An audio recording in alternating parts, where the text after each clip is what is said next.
Chapter 544.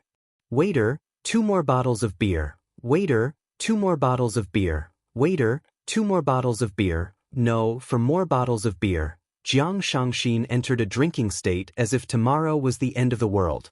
At this moment she was possessed by the old drunkard, Yi Rou, Li Xiaonan, Zhu Ziden, and even Fang Yan almost possessed her. She drank 2 glasses after another and drank 1 glass after another. She drank more and more alcohol, but the speed at which she drank was getting faster and faster.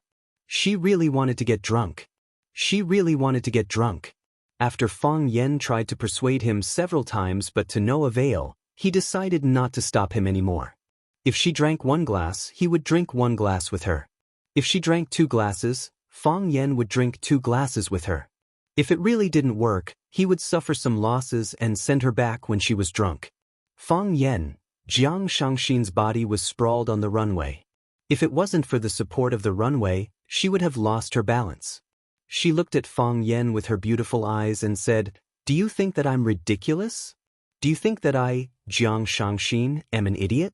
I also think that I'm ridiculous and I know that I'm an idiot. But I have to find someone to talk to and drink with. Don't you think it's weird? When Jiang Zhulu slapped me, I wasn't angry. I wasn't angry at all. I thought it was natural. I thought he should do something like that. At that time, he pressed me down on the sofa. Thought of you. I thought I must find a chance to drink with you. Why did I look for you?" Jiang Shangxin reached out to play with her long hair so that it wouldn't block her vision. This action was very charming and was full of the temptation of a mature woman. "I don't know either. I thought of everyone around me, but you were the only one I could think of drinking with. At least you wouldn't betray me. At least when I scolded Jiang Junling and Jiang Zhulu, you wouldn't turn around and repeat every single word I said to them. Isn't it very funny? I, Jiang Shangxin, have lived for so long, yet I can only trust my enemy." "We are not enemies," Fang Yan said. "We're not enemies. We're victims. You are a victim and so am I." As Jiang Shangxin spoke, she reached out to hug Fang Yan's neck. Fang Yan's body leaned back slightly, and her body fell forward. Fang Yan hurriedly pushed forward and hugged her. She threw Shangxin into Fang Yan's arms and lifted her pretty face to look at Fang Yan. "Why did you hide? Do you think I'm wrong? Or do you think I'm a shameless woman? I didn't mean that. I just thought." Just as Fang Yan was thinking of a reason to explain himself, Jiang Shangxin had already pushed him away and was staggering toward the arena in the middle of the bar. In the arena, 2 men were fighting fiercely. They were wearing white wrestling pants and had a red and black belt on their waists. The man with the red belt was tall and strong, and his punches were fierce. The man with the black belt was short, but his movements were unusually agile. Both of them used their own unique moves and unique skills. Every time their fists collided with flesh, the spectators would erupt into cheers like a tsunami. Fang Yan couldn't understand why these people were so obsessed with this game. It was still so early, but there were already so many spectators gathered here. What Fang Yan didn't know was that this underground boxing arena opened for business in the afternoon. Some bars arranged fights for their customers, but most of them were underground boxing experts who wanted to earn a high prize. There were also some dojos or martial arts groups that specially selected their own seated fighters and sent them over. Not only was it for training, but it was also to earn a considerable amount of prize money after winning every match. For many martial artists who loved martial arts, their lives were quite poor. With Fang Yan's vision, he knew that the final winner would definitely be the man with the red belt. This fighter's punches were steady, and he knew when to advance and retreat. Although most of his attacks were dodged by his opponent, he was like a gorilla being played by a cunning monkey. However, when did you ever see a monkey beat a gorilla? The skinny player with the black belt was the monkey. He jumped up and down, rushing left and right. It seemed that he had the upper hand, and the gorilla was completely subdued. However, he had a fatal problem. His foundation was not stable, and his punches were weak. Although there was a saying that speed was the only thing that could not be broken in the world of martial arts, if your speed was not fast enough to pull away from others, then in the end, it still depended on the ingenuity of your strength. On this point, the monkey had no advantage. Sure enough, the gorilla faked and fell forward. When the monkey took the opportunity to sneak attack from behind, the gorilla's body turned 180 degrees, ignoring the monkey's dodge and fancy counterattack, and punched him in the cheek. Bang! The monkey screamed miserably. His body flew out and fell heavily on the floor not far away. Someone ran over and dragged the monkey away. More people cheered and applauded the gorilla on the stage. The gorilla waved his arms and shouted to the audience, "Who else? Who else dares to come up and challenge me? I am the best in the world, I am the best in the world." The audience applauded even more enthusiastically. Many people liked the domineering CEO demeanor of, "I am the best in the world, and you can't get rid of me even if you don't like me." To them, this was a man's fierce, too arrogant. Jiang Shangxin raised the beer mug in her hand and smashed it toward the gorilla on the arena. Bam! The beer mug smashed onto the stage floor and shattered. The sound of it shattering was not loud enough, but it was enough to attract everyone's attention. The audience stared at the transparent flying object that suddenly fell on the arena in astonishment. They did not know what had happened. The gorilla stared blankly at the glass mug that had fallen at his feet. After a few seconds, he was completely enraged. He bared his fangs and roared at the audience, "Who is it? Which bastard threw something and sneaked an attack on me? If you are so capable, come up and fight with me, I will tear you into two." When Fang Yan saw that Jiang Shangxin had caused trouble, he hurried forward and dragged her away from the scene. This woman's alcohol tolerance was really bad. How could she do anything? "Don't pull me." Jiang Shangxin pushed Fang Yan's hand away and shouted toward the stage, "You gorilla, gorilla?" Fang Yan was stunned. He only felt that this contestant looked like a gorilla. Why did Shangxin call him a gorilla? Could this be his stage name? After Shangxin had drunk too much alcohol, she let out a drunken burp and continued to shout, "What is there to be proud of? With your mediocre skills, you're not even worthy of carrying my boyfriend's shoes." Fang Yan looked around and asked in a low voice, "Who is your boyfriend?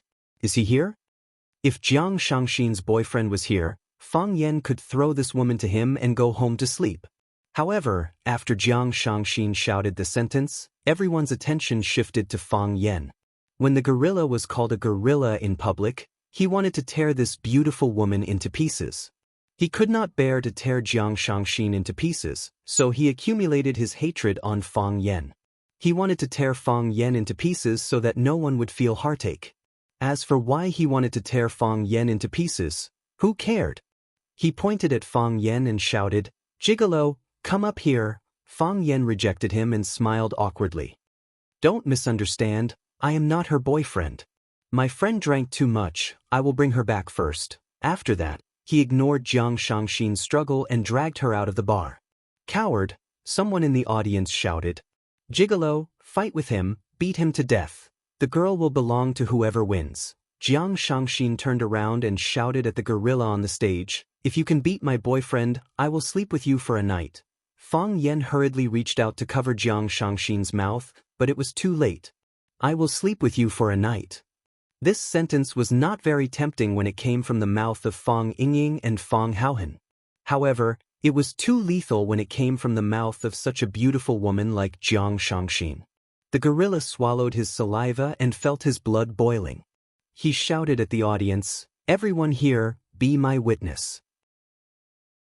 Today I, Chendachui, will bring the beauty home and enjoy myself." Seeing that Fang Yan was dragging Jiang Shangxin toward the elevator, Chendachui panicked and shouted, "Gigolo, don't you dare run away." With a flick of his foot, he scooped up the glass shards in front of him and threw them toward Fang Yan's back. A strong gust of wind blew behind him, but Fang Yan spun Jiang Shangxin 90 degrees without looking back. Crack, crack. The glass shards hit the sturdy wall and turned into even finer shards. Chen Dachui was even more excited when he saw that Fang Yan had dodged his attack. He shouted at Fang Yan, "Gigolo, you are good at dodging, but I don't know how good you are at fighting. Come, let Grandpa give you a few punches. If you can beat me, you can take the woman and the prize. If you lose, hee, I'm afraid that your life will be over." Those who were watching the show shouted at the gorilla, "Beat him to death, beat him to death." Jiang Shangxin, who was lying in Fang Yan's arms, had no intention of going back on her words. She gave the gorilla a thumbs up. The gorilla opened its mouth and laughed, but as it laughed, the smile on its face froze. This was because Jiang Shangxin had turned her thumb upside down in front of the gorilla. Humiliation. This was another humiliation. Then, she used 2 fingers as a gun and aimed at the gorilla's head. Bang. You are dead, Jiang Shangxin said to the gorilla. Chapter 545. The gorilla couldn't hear what Jiang Shangxin was saying because he was quite a distance away. However, he saw Jiang Shangxin giving him a thumbs up and shooting him in the head. He saw her moving her red lips. With the gorilla's extraordinary intelligence, he knew that Jiang Shangxin wasn't saying anything nice. He felt insulted and looked down upon. Furthermore, he was being looked down upon by a beautiful woman whom he had never had the chance to interact with before. He was already a little proud and arrogant after winning the battle. Moreover, he was insulted in such a manner, causing his rage points to rise to the highest point. The gorilla roared into the sky, pointed at Fang Yen and shouted, "If I don't tear you into pieces today, the gorilla, Chendachui, will write my name backwards. Lad, come up and fight with me if you are a man." What would a gorilla's name be written backwards? Gorilla? However, Fang Yen felt extremely depressed and aggrieved. Others were the ones who called him a gorilla, not him. I only called him that in my heart. Shangxin was the one who had provoked him, but he hadn't even said a single word. Why didn't you look for the person in question? Why did you have to tear him into pieces? I don't want to fight, Fang Yen said. He dragged Jiang Shangxin and prepared to leave this place. He didn't provoke anyone. Why did he want to fight with someone? It would be fine if it was a suitable opponent, but who would want to fight with a gorilla? Was there a need to prove his intelligence by solving a math problem for elementary school students? Fang Yen pressed the elevator button and waited for the doors to open. Coward, you are really a coward? Haha, a gigolo will always be a gigolo, nice to look at but useless. Chendachui, we support you. That girl is yours. Chendachui was also anxious. He jumped down from the arena and shouted at Fang Yen, "Gigolo, you can leave if you want, but leave that woman here." In Chendachui's opinion, this woman was already a beauty in his bed. Didn't she say it just now? As long as he won, her boyfriend would sleep with him for a night. As long as that gigolo agreed, he would be able to KO him in a second. Of course, even if he didn't agree, he could KO him in a second. In his opinion, Fang Yen wanting to escape was a coward. Regardless of whether he was afraid or not, Chendachui was determined to knock down a man and snatch a woman away. That was how capricious he was when he knew how to fight. Chendachui stood in front of Fang Yen, stretched out his hand and said, "Give her to me." Fang Yen hesitated and asked, "Do you really want it?" Chendachui chuckled and said, "Aren't you talking nonsense? I, Chendachui, have never played with such a beautiful woman in my entire life. Hey, look at this face, look at this skin, look at this body. I can't give it to you." Fang Yen shook his head and said, "She drank too much and is no longer conscious. It doesn't seem right to hand her over at this time. Brat, do you believe that I can tear you to pieces in a second? Why is it this line again?" Fang Yen was really a little angry. If you are so capable, why don't you tear Shangxin into pieces? If you are so capable, come and do it. Let's see if the Jiang family will grind you into minced meat. Let's see if Jiang Zhulu will make your entire family die without a burial place. You only pick on the weak and bully the honest. You really have no morals at all. Bastard! What are you talking about? Chendachui sneered. Who is the Jiang family? Who is Jiang Zhulu? Let them come and find me and watch me tear them to pieces. Why don't you ask around, who have I, Chendachui, ever been afraid of? Chendachui had never heard of the Jiang family, nor did he know who Jiang Zhulu was. Another 2 gigolos? The arrogant were afraid of the foolish, and the foolish were afraid of the reckless. Fang Yen really did not know how to deal with such reckless idiots. "Give her to me." Chendachui shouted at Fang Yen again. "I really can't give her to you." Fang Yen rejected him. "You can do whatever you want when she's sober. But she's drunk now. I have the responsibility to protect her safety." "Then don't blame me for being rude." As Chen Dachui spoke, he threw a punch at Fang Yan's face. His upper body was naked, revealing his firm and bulging muscles. Because his face and chest were injured during the fight just now, there were also patches of purplish-red bruises on his body. These injuries were not serious, but they made him look even more powerful and ferocious. He flew into a rage and looked like an enraged gorilla. His clenched fist was like a giant hammer, smashing toward Fang Yan's head with a whistling sound. If it was an ordinary person, his head would definitely be sent flying after receiving such a blow from him. Even if it was an extraordinary person, he would probably become a vegetable after being punched by him. Fang Yan had heard before that underground fighters were very vicious. They would do anything during a fight, and when they attacked, they were all about killing with one blow. Using martial arts to show off. It was referring to these boorish men who fought underground. Fang Yan was furious. If he was a gigolo who was scolded by others, he would probably be beaten to death by this gorilla. So, he also clenched his fist and punched toward the gorilla's fist. Fang Yan's punch was ordinary, without any sharp energy or whistling fist wind. It looked like an ordinary punch from an ordinary person. The gorilla's face showed a sarcastic smile and said, "Gigolo, you're courting death." Their fists collided. The gorilla didn't feel anything strange at first. He was looking forward to the moment when he sent Fang Yan flying with a punch and received thunderous applause from the audience. Wasn't this the only outcome? The gorilla was very confident in his fist strength. He had once tried to kill a strong bull with one punch. The bull was knocked to the ground by him. It wailed twice and died. However, he soon noticed that something was wrong. Fang Yan wasn't sent flying. He was still standing in the same place and sneered at him. "What are you laughing at? What's so funny?" Before he had time to think of such a thing, a majestic force suddenly attacked his fist. It was like a 1,000-pound boulder pressing on an egg, like a storm hitting a river bank. It was a force that he couldn't resist. It was like crushing dry weeds and smashing rotten wood. Crack, crack, crack. The gorilla's knuckles and arms crackled like beans popping, and then there was a sharp pain in his mind. "Ah!" He screamed and fell to the ground on the spot and fainted. Not only that, but his body, which was lying on the ground, was still twitching non-stop. Once, twice, thrice. It could be seen what kind of blow he had just suffered. This scene was too sudden and too nature-defying. Everyone was waiting, or rather, looking forward to the scene of Fang Yan being sent flying by the gorilla, kneeling on the ground and crying, and the gorilla carrying the little beauty away, laughing maniacally. How did such a shocking scene happen? Did the scriptwriter write the wrong script? That pretty boy.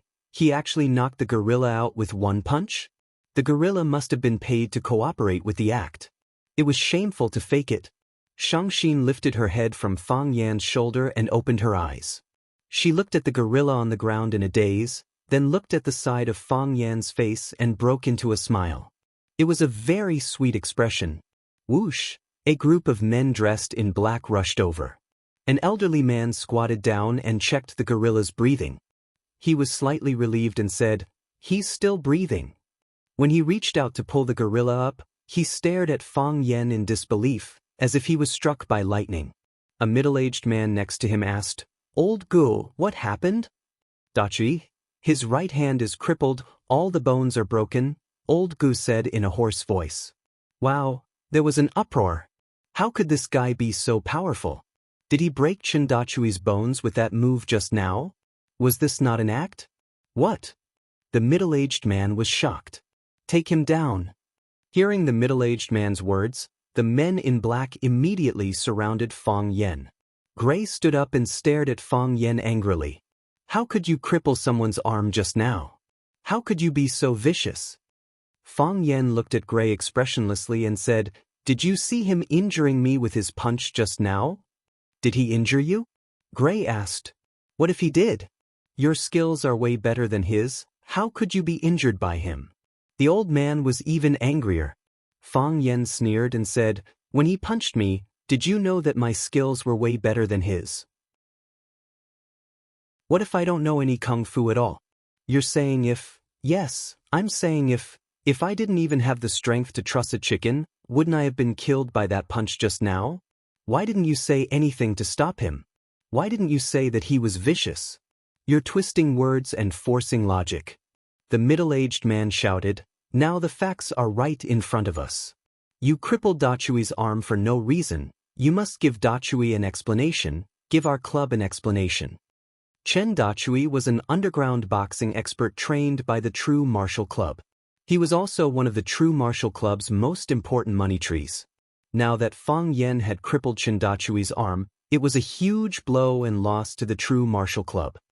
That's right, you must give our club an explanation. If you don't give us an explanation, don't even think about leaving today. Brothers, F***ck this guy, let's spar with this little bastard. The True Martial Club's experts surrounding Fang Yan all shouted, ready to use their advantage in numbers to take down Fang Yan. How strong can a man who's holding a woman be? Although Chen Dachui was defeated by this kid, that was because that idiot underestimated him. They wouldn't make such a mistake again. Once they started fighting, they would be ruthless. They wouldn't give Fang Yan any chance to fight back. Fang Yan smiled at the middle-aged man and asked, you want an explanation? Chapter 546. That's right, you have to give us an explanation. There's no difference between breaking someone's arm and chopping off their head. You have ruined Dachui's life. If we let you go like this, the martial arts club will not be able to establish itself in the underworld. The middle-aged man said fiercely. Life was like a box of chocolates. No one knew which one would grow worms.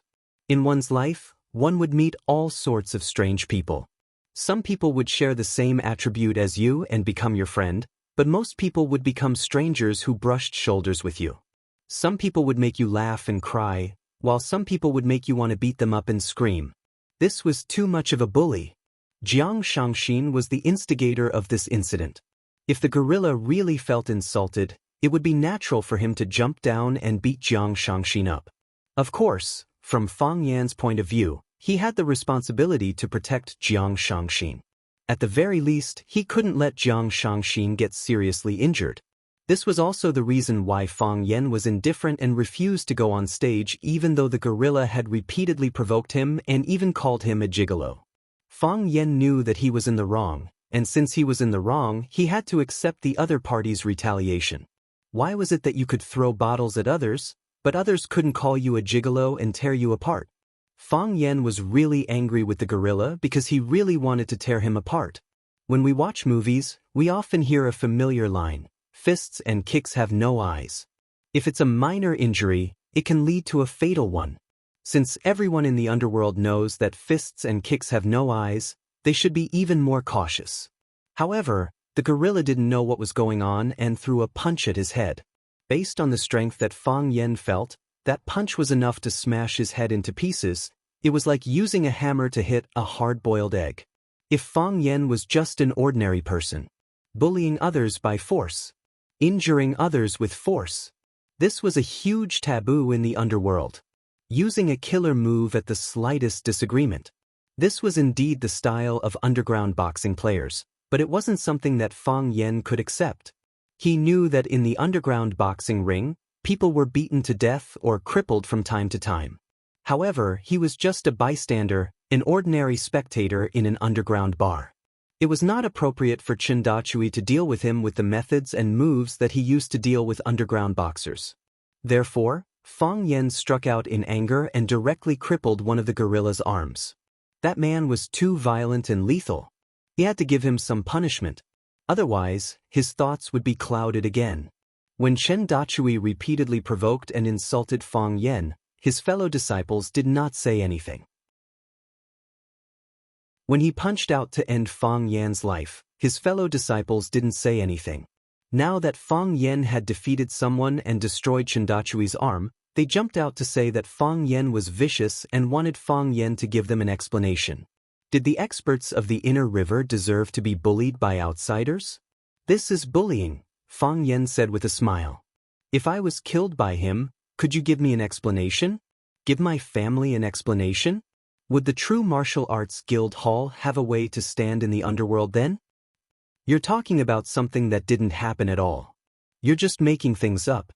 What if Dachui's punch suddenly changed direction? What if it suddenly retracted when it hit your head? I said you wanted to kill me, and you didn't kill me. Would the judge sentence you for murder? The middle-aged man said. He pointed at Xianxia, who was lying on the ground, with a face full of regret. He said, a good seedling was destroyed by you just like that. Even if he's fine, he can't fight anymore. Kid, if you don't give me an explanation, I can't let you. That's right. That pretty boy is too much of a bully. You can't just let him leave after beating him up. We're the only ones bullying others. When has the True Martial Arts Guild Hall ever been bullied like this? The members of the True Martial Arts Guild Hall and some other spectators also spoke up, fiercely condemning Fang Yan, who was holding a beauty in his arms. Fang Yan slapped the middle-aged man's face and asked with a smile, is this the explanation you want? Son. Everyone was stunned. That pretty boy, he dared to hit someone? Did he know who he hit? He had just crippled the arm of the True Martial Arts Guild Hall's trump card, Xianxia, and now he hit the head of the True Martial Arts Guild Hall. Was he crazy? Wang Dongshu also thought that Fang Yan was crazy. If he wasn't crazy, how could he dare to slap his face when he was surrounded by the brothers of the True Martial Arts Guild Hall? However, he also felt that something was wrong. What exactly was wrong with him? Because he was thinking about this important question, he didn't make a crazy and powerful response to Fang Yan's slap in time. Oh yes, he remembered now. He was also a martial artist, one of the top masters in the True Martial Arts Guild Hall. Other than the old priest, Gu Lei, he was the face of the True Martial Arts Guild Hall. Logically speaking, when one was attacked by others, one's body would react naturally. One would either dodge or counterattack. This was the basic quality that a martial artist should have. However, why didn't he react when that pretty boy hit him? He didn't dodge, he took the slap head-on. Before Wang Dongshu could figure out the answer to this question, the men behind him couldn't help but want to take action. Brothers, let's destroy this pretty boy, break both his legs. Curator, hurry up and say something. Fang Yan hugged Shangxin tightly with one hand and let her head rest on his shoulder. That way, he could avoid getting hurt by accident or using her as a weapon if they were to really fight. You want to hit someone because you can't win? Fang Yan said with a wronged expression. Taking turns to fight? Is this the style of the True Martial Arts Club? You can only win because you have more people? If you are so capable, why don't you fight me one by one? Let's fight one-on-one then. Just as the idiot spoke, he was sent flying by Gu Lei's slap. If you want to die, don't drag everyone down with you. How could someone who could cripple Xianxia's arm be easy to deal with? Gu Lei looked at Fang Yan cautiously and asked, Sir, what's your name? Do you guys want to know what's going on before you hit someone? Fang Yan didn't want to say his name. He was Fang Yan, the security guard of Rosefinch Secondary. After the previous lesson, he didn't want to bring any negative impact to the reputation of Rosefinch Secondary. From the moment you attacked, I knew that you are a martial artist. Every tree has its roots, and everyone has their own sect. You have to know your surname, name, and sect. There are too many people who come out to make a living in the underworld, and it's inevitable that there will be incidents like this, Gu Lei said calmly. He was very interested in Fang Yan's background. He's just a nobody, don't take it to heart. Fang Yan said, I'll fight you one-on-one, but I'll call the police if it's a group fight. His name is Fang Yan, he's a teacher at Rosefinch Secondary, someone shouted from the crowd. Fang Yan didn't expect his fame to be so high. He was recognized even when he went to the underground boxing market to watch a boxing match. Of course, Fang Yan also knew that because of his return after 3 years, and because of Du Qing's attachment and the series of battles of wits and courage with Jiang Junling using Huaqing as a chessboard, he had now risen to become one of the most influential and powerful people in Huaqing. As a famous person, he had to have the awareness of a famous person. It was normal for some of his admirers to know his name and appearance. Fang Yan, Gu Lei chewed on the name and asked, Just now I saw you use an internal boxing technique that borrows force to fight back. Is it Fang Tai Chi? Fang Yan looked at Gu Lei in surprise and said with a smile, Old man, you're knowledgeable. My master is Fang Hui. So that's how it is. Gu Lei sighed. Fang Tai Chi is an internal martial art. Chen Dachui is a fool who only knows how to polish his skin, muscles, and bones. How can he be your opponent? Fang Yan smiled and said, let's call it a day, shall we? Ge Lei shook his head and said, even if this group of kids ganged up on you, I'm afraid they won't be able to keep you. Old Go, Wang Dongshu was shocked. He knew that Fang Yan was powerful, but he didn't believe that Fang Yan was this powerful. There were more than a dozen people in the Zhenwu Guild Hall. Other than him and Ge Lei, there were 4 or 5 good fighters. Although the other kids' fists were not strong enough, they could still use some strength. Why was it that in Ge Lei's words, his own people were so weak? Ge Lei looked at Wang Dongshu and said, Curator, if you believe me, let me handle this. If you don't believe me, I'll leave now. Of course I believe you, old Ge. Wang Dongshu saw that Ge Lei was angry and quickly said. Gray nodded and turned his gaze back to Fang Yan. He said, I've met Big Brother Tiger's might once before. At that time, I was only a junior and didn't even have the chance to fight with Big Brother Tiger's might. Today, I'm able to meet Big Brother Tiger's might's descendant. Ge Lei was a little embarrassed and said, don't say that I'm bullying the young. Today, I'll be thick-skinned and ask you to fight with me.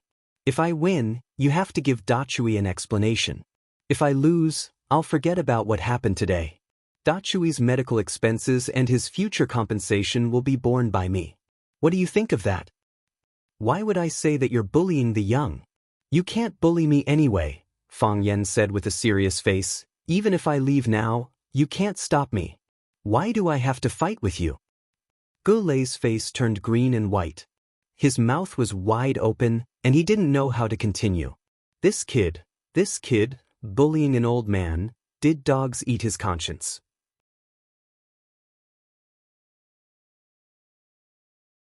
Chapter 547. Fang Yan's reaction not only made Gray speechless, but even the bystanders felt that this kid had gone too far. An honest old man took the initiative to stand up and politely said, let's have a fight. If I win, you'll have to give us an explanation. If I lose, you'll just walk away. Isn't this a normal thing to do? How could you reject others? That's reasonable and emotional, but how could you reject others? This kid is too hateful. Someone go up and beat him up. I'll pay 1 million for one of this kid's arms. Damn it, I've never seen a bastard more arrogant than him. People who don't respect the elderly are uncultured. This kind of man is disgusting. I won't even look at him. Gray was the True Martial Guild Hall's consecrator, and also a teacher of the True Martial Guild Hall. Seeing their teacher being bullied like this, his disciples and granddisciples couldn't hold back any longer. Teacher, I don't care who this kid is. Let me chop him up and feed him to the dogs. A bald man beat his chest and said fiercely. His teacher was being humiliated. He felt like he was going crazy. Brothers, let's not talk about Jianghu morality with people who don't care about Jianghu morality. Isn't he powerful? Isn't he good at fighting? Come, everyone, let's go together. I'll take the lead. A thin and tall man with a long braid roared. Old Go, don't give this kid any face. He's climbing up the pole and then stepping on our faces. Wang Dongshu, the head of the martial arts guild, had an extremely ugly expression on his face. Although Fang Yan was attacking Gray, Gray was their guild's signature. He wouldn't easily fight with others. How could the martial arts guild raise their heads in front of their friends in the outside world when he was being looked down upon like this? Gray opened his mouth to speak but found that he didn't know where to start. He could only let out a long sigh. So what if it's Fang family Tai Chi? So the Fang family's Taiji people could bully others outside? I'm not a member of the True Martial Arts Guild. Before this, the members of the True Martial Arts Guild were the opponents of our Justice Guild. However, I can't let this matter go. Brat, you have to give the True Martial Arts Guild an explanation. Otherwise, don't even think of leaving this place today. If the True Martial Arts Guild doesn't agree to it, my brothers won't agree to it either. Fang Yan had incurred the wrath of the masses this time. Even the fighters from other guilds stood up to help him. Because of Fang Yan's uneducated words, almost the whole world stood against him. Jiang Shangxin finally got up from Fang Yan's embrace. Looking at the surroundings, she then looked at Fang Yan and said, "This started because of me, why don't we, "Shut up," Fang Yan said. Jiang Shangxin could only shut up obediently. Fang Yan ignored the murderous gazes staring at him, nor did he care about the increasingly high temperature and tense atmosphere in the underground boxing field. He stared at Gray and asked, "Why didn't you stop it before?" "What did you say?" Gray asked. "Why didn't you stop Chendachui when he jumped down from the stage and chased after us? Why didn't you stop him when he was about to punch my head?" "You." Gray's face was ashen. Fang Yan raised his voice and said, "As an elder and a senior in martial arts, shouldn't you stand up and reprimand your disciples at the first instance when they make a mistake or are about to hurt someone? I've come into contact with many elders. I have a grandfather too. I know very well that if I were in Chendachui's position, my grandfather would stand up and reprimand me when I insulted someone as a gigolo. He would force me to take the initiative to apologize to the person who was insulted. If I tried to kill someone without restraint, my grandfather would jump out and break one of my arms or one of my legs before my opponent could retaliate. A country cannot prosper without virtue, and a man cannot stand without virtue. Those who learn martial arts should pay special attention to martial art morality. If Elder Gu had stood up and told Chendachui that he was wrong, if Elder Gu had punished Chendachui before he punched me, then things wouldn't have developed to this stage, and you would still be a senior that I respect and adore. But you didn't do that. Some things have nothing to do with age, but are closely related to a person's moral character. It's naturally difficult for a man without virtue to stand up. I don't want him to stand up in front of me." Fang Yan's gaze was like a searchlight as it swept across the people who were staring at him. He said, "Ask yourselves, is it really because of what I said that you attacked me as a group? Is it really because I didn't respect the old man in front of me that I didn't want to respect? You have only found a way out, a pretext, a reason to propel yourselves to the moral high ground to lash and punish me. Just because I refused an old man's challenge, you think I'm insulting him. Insulting an old man is a big crime, so I deserve to die? Whether it's a group fight or a one-on-one fight, you all think it's natural and righteous. I heard someone shout just now, we don't need to talk about Jianghu morality with people who don't care about Jianghu morality. Isn't he powerful? Isn't he good at fighting? Come on, everyone, let's go together. Don't you feel good about this? When you beat me to the ground, you can still proudly spit on my face and scold me for being a despicable and shameless villain. You can even bully an old man. I wonder how bad your character is. At that time, don't you want to give yourself some applause? There's no more perfect counterattack than this. You can teach me a lesson, and you can win the applause and favor of the beautiful women around you. If you're lucky, someone might even offer to sleep with you. But when all of you were cheering and celebrating, what exactly did I do wrong? In order to protect a drunk woman, I wanted to take her away, and then I was scolded repeatedly and might even be punched to death. Minus the complicated process in the middle, this is the original truth of the matter. Is this the reason why I should be despised and beaten up by all of you? The onlookers looked at each other and realized that what Fang Yan said made so much sense that they actually had no words to refute him. Jiang Shangxin stared at Fang Yan with a burning gaze and hugged Fang Yan's neck even more tightly. Her sexy red lips whispered into Fang Yan's ears, "Fang Yan, I think I'm falling in love with you." When she spoke, her voice carried the malt fragrance of beer. Just listening to it was enough to make one drunk. Fang Yan shifted his gaze to Gray's face again and said, "There's another important reason why I refuse to accept your challenge. I'm not in the wrong. You didn't stand out to punish Chendachui, so I did it on your behalf. I didn't do anything wrong. I won't bear any losses for something that I didn't do wrong. Also, when you challenged me, you said that if I lost, I had to give Chendachui an explanation. Even if I lost, why would I have to give him an explanation? Because he wanted to kill me, so it was wrong for me to destroy one of his arms. As for what you said about me being able to leave after I won, you were being generous at the expense of others." Fang Yan pointed at the group of boxers at the True Martial Arts Guild Hall, who were shouting that they wanted to tear him into pieces, and said, "If I wanted to leave, with just you and these useless things, can you stop me?" This was no longer an insult, it was pointing at someone's nose and scolding them. Whether I leave or stay depends entirely on my own attitude.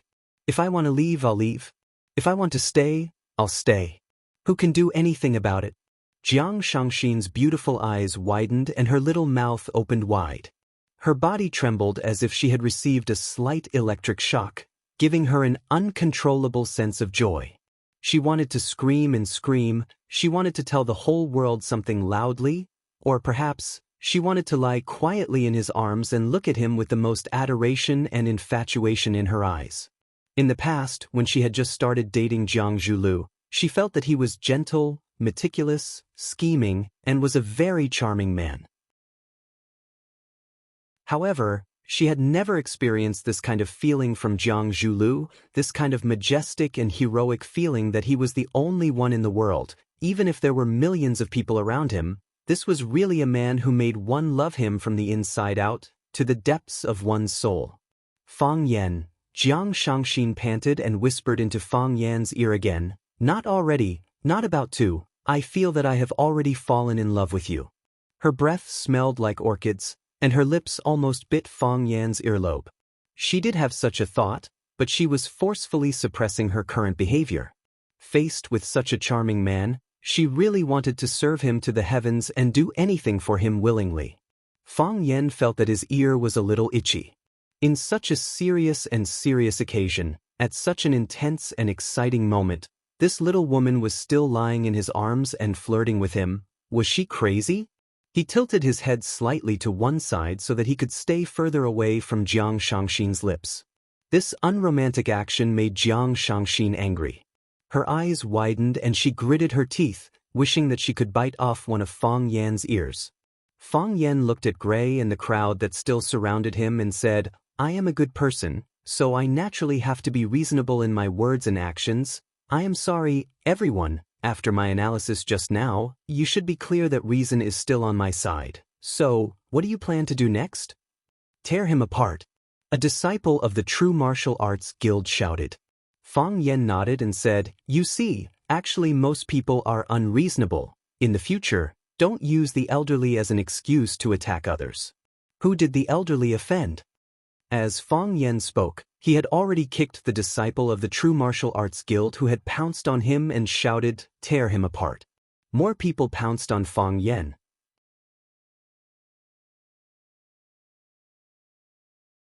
Chapter 548. Jiang Shangxin felt that she was about to fly. She kept flying, from the sky to the sea, and from the sea to the forest. She had flown before, but this was the most enjoyable driving experience for her. Oh no, it was the experience of being driven. It was very strange that Jiang Shangxin did not feel afraid at all. When she was being hugged by Fang Yan and being beaten up by countless burly men, blood splattered everywhere, screams of pain, and the sound of bones breaking, she did not feel afraid at all. Her heart was filled with excitement. In order to maintain her soft and sexy figure, she did not practice taekwondo like many socialites or hire a martial arts teacher to guide her. Other than practicing yoga for an hour every day, she would run 4 times a month. Other than that, she did not exercise at all. Other than letting others exercise, she did not have any ability to protect herself. The only thing she could do was to give herself to Fang Yan. She believed that Fang Yan would protect her, just like he did just now. She believed that Fang Yan would be able to protect herself. She did not doubt this at all. Isn't this too ridiculous? Even Jiang Shangxin felt that she was sick. No matter what, Fang Yan was her enemy. Before tonight, they were still in a life-and-death struggle. Why did she trust him so much? Why did she have so much confidence in him? Because Fang Yan is a good person. Jiang Shangxin thought to herself. Of course, she was very clear that this was not the only reason. In fact, it was not even the most important reason. There were so many good people in the world. Why did she only trust Fang Yan? Fang Yan was a charming man. Fang Yan was a man that people were infatuated with. Fang Yan was a man that she fell in love with. This is no longer ridiculous, it's a fantasy. Jiang Shangxin thought to herself. How could she fall in love with a man with only a few encounters? However, when this thought surfaced in her mind, Jiang Shangxin realized that she could not refute it. She could not convince herself. Fang Plum Blossom Steps. Fang Yan's feet stepped on the plum blossoms, his body passing through the crowd like a gentle breeze. With a single punch, he sent a man in black, who was clenching his teeth and pouncing at him flying. The man's teeth fell out.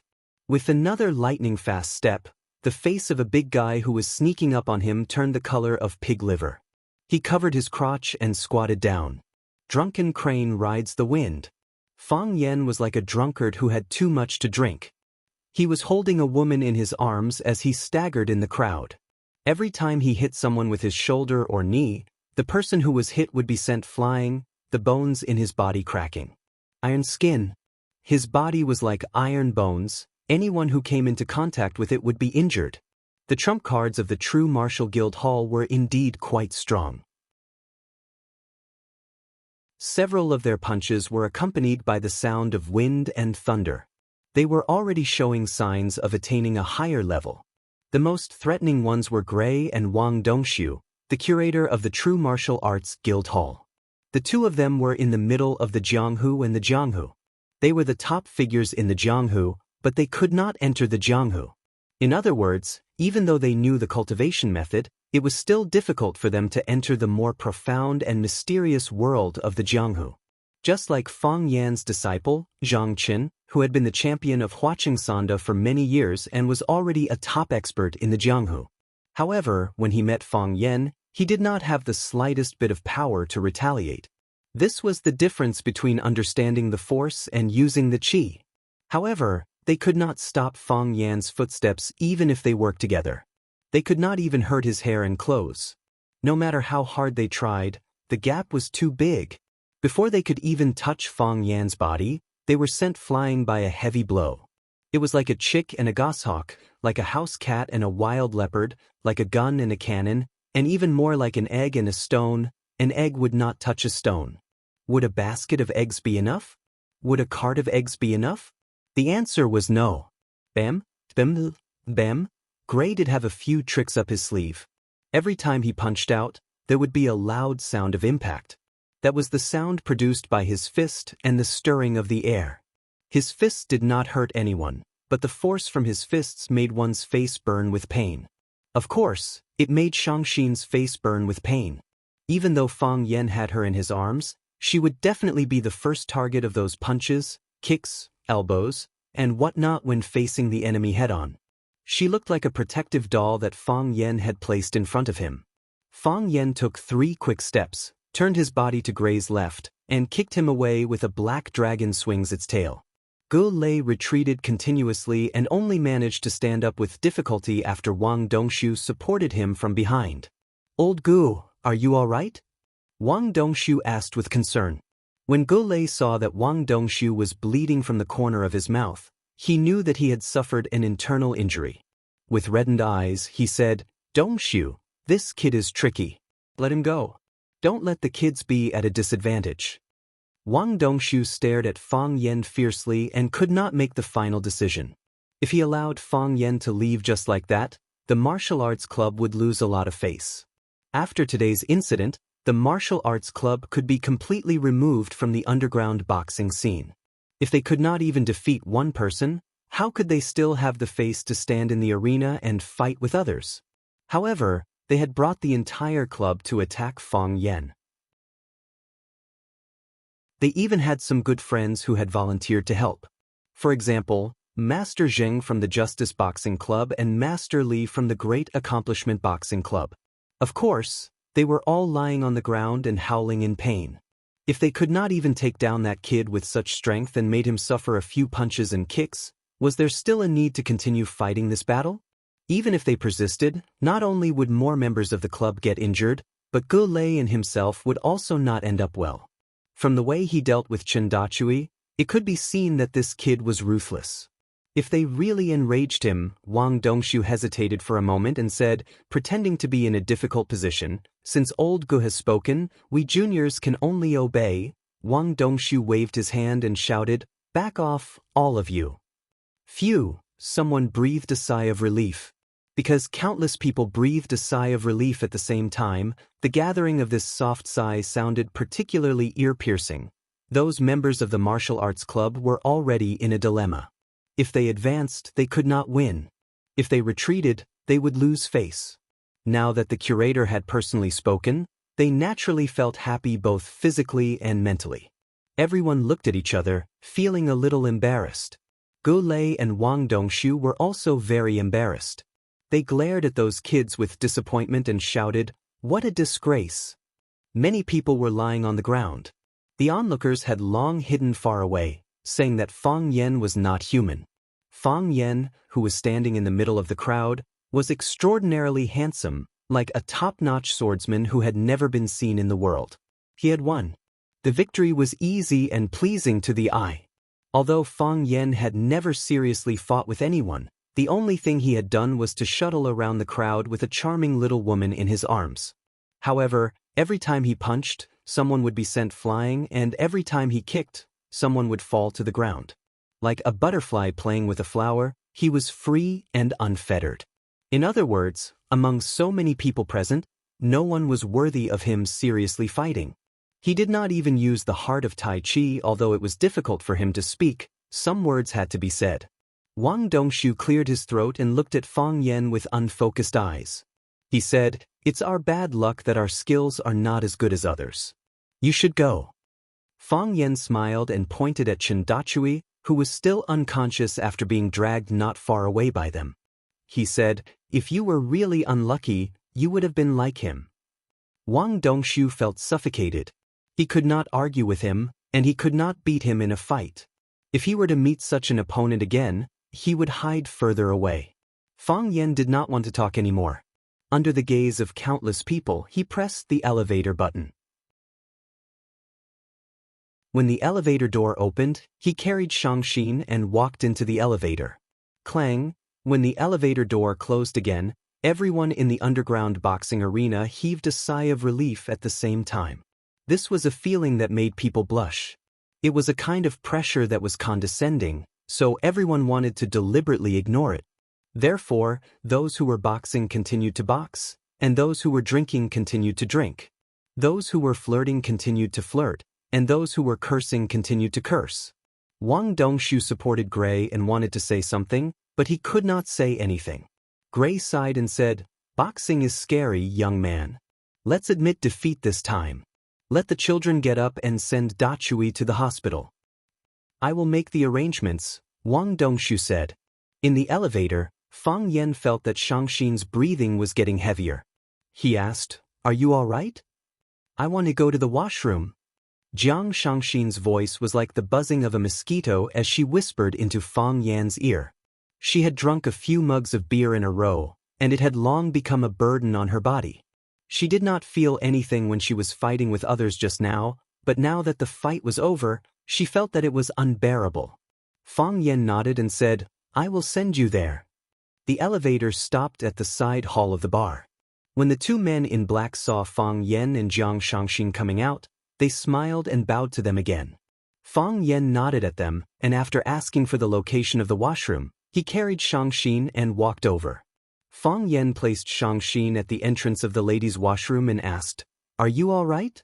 "No problem," Jiang Xianxia replied. She waved her hands and walked toward the washroom unsteadily. Fang Yan wanted to turn around and leave, leaving this woman to fend for herself. However, he was a little worried. He had injured so many people in the underground boxing arena just now, and only God knew if there would be some extreme fellows who would come after him and do something as revenge. If they really did anything to Jiang Xianxia, he wouldn't feel good about it either. "I will go back after sending her away," Fang Yan thought to himself.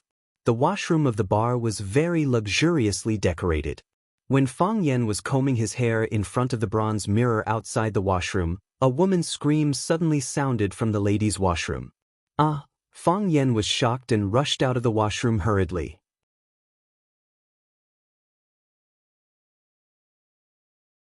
Chapter 549.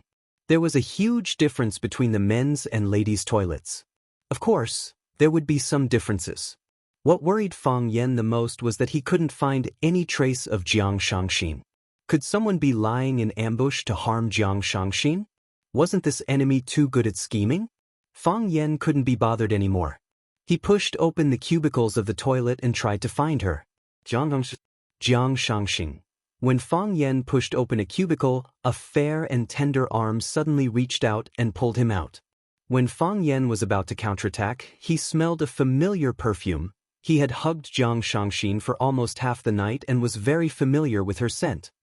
Jiang Shangxing. Just as Fang Yan was about to ask what was going on, Jiang Shangxing's body had already fallen toward Fang Yan. Fang Yan reached out to support her, but Jiang Shangxing had already reached out to hug Fang Yan's neck. The alluring smell of wheat became stronger and stronger. Shangxing's red lips blocked Fang Yan's lips. She kissed him passionately and explored Fang Yan's body. She panted and mumbled, "Fang Yan wants me. Fang Yan wants me. Wants you? Wants you for what?" Fang Yan couldn't react in time. What was this woman trying to do?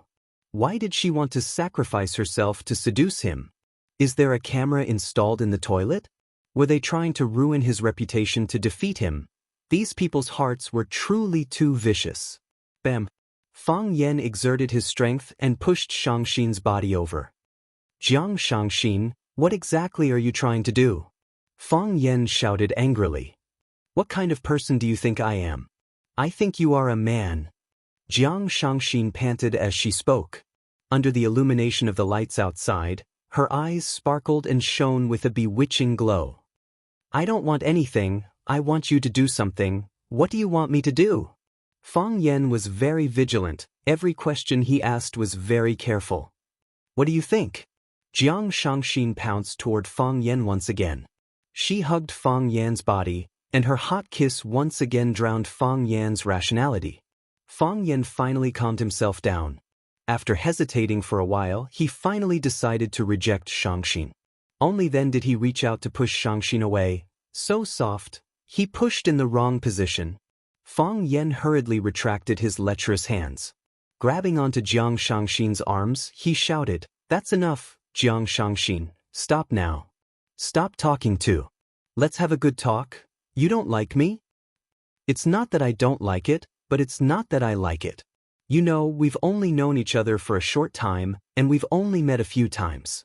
I don't know you very well, and you don't know me very well either. I know you won't like me, at least not now," Jiang Shangxing said, "but I think you should at least like me. Don't all men like coquettish women? Don't you think I'm coquettish enough?" "I think you're already very coquettish. I just feel that I'm not a casual person. Let go of me first, don't be rash." Jiang Shangxing's eyes started to turn misty.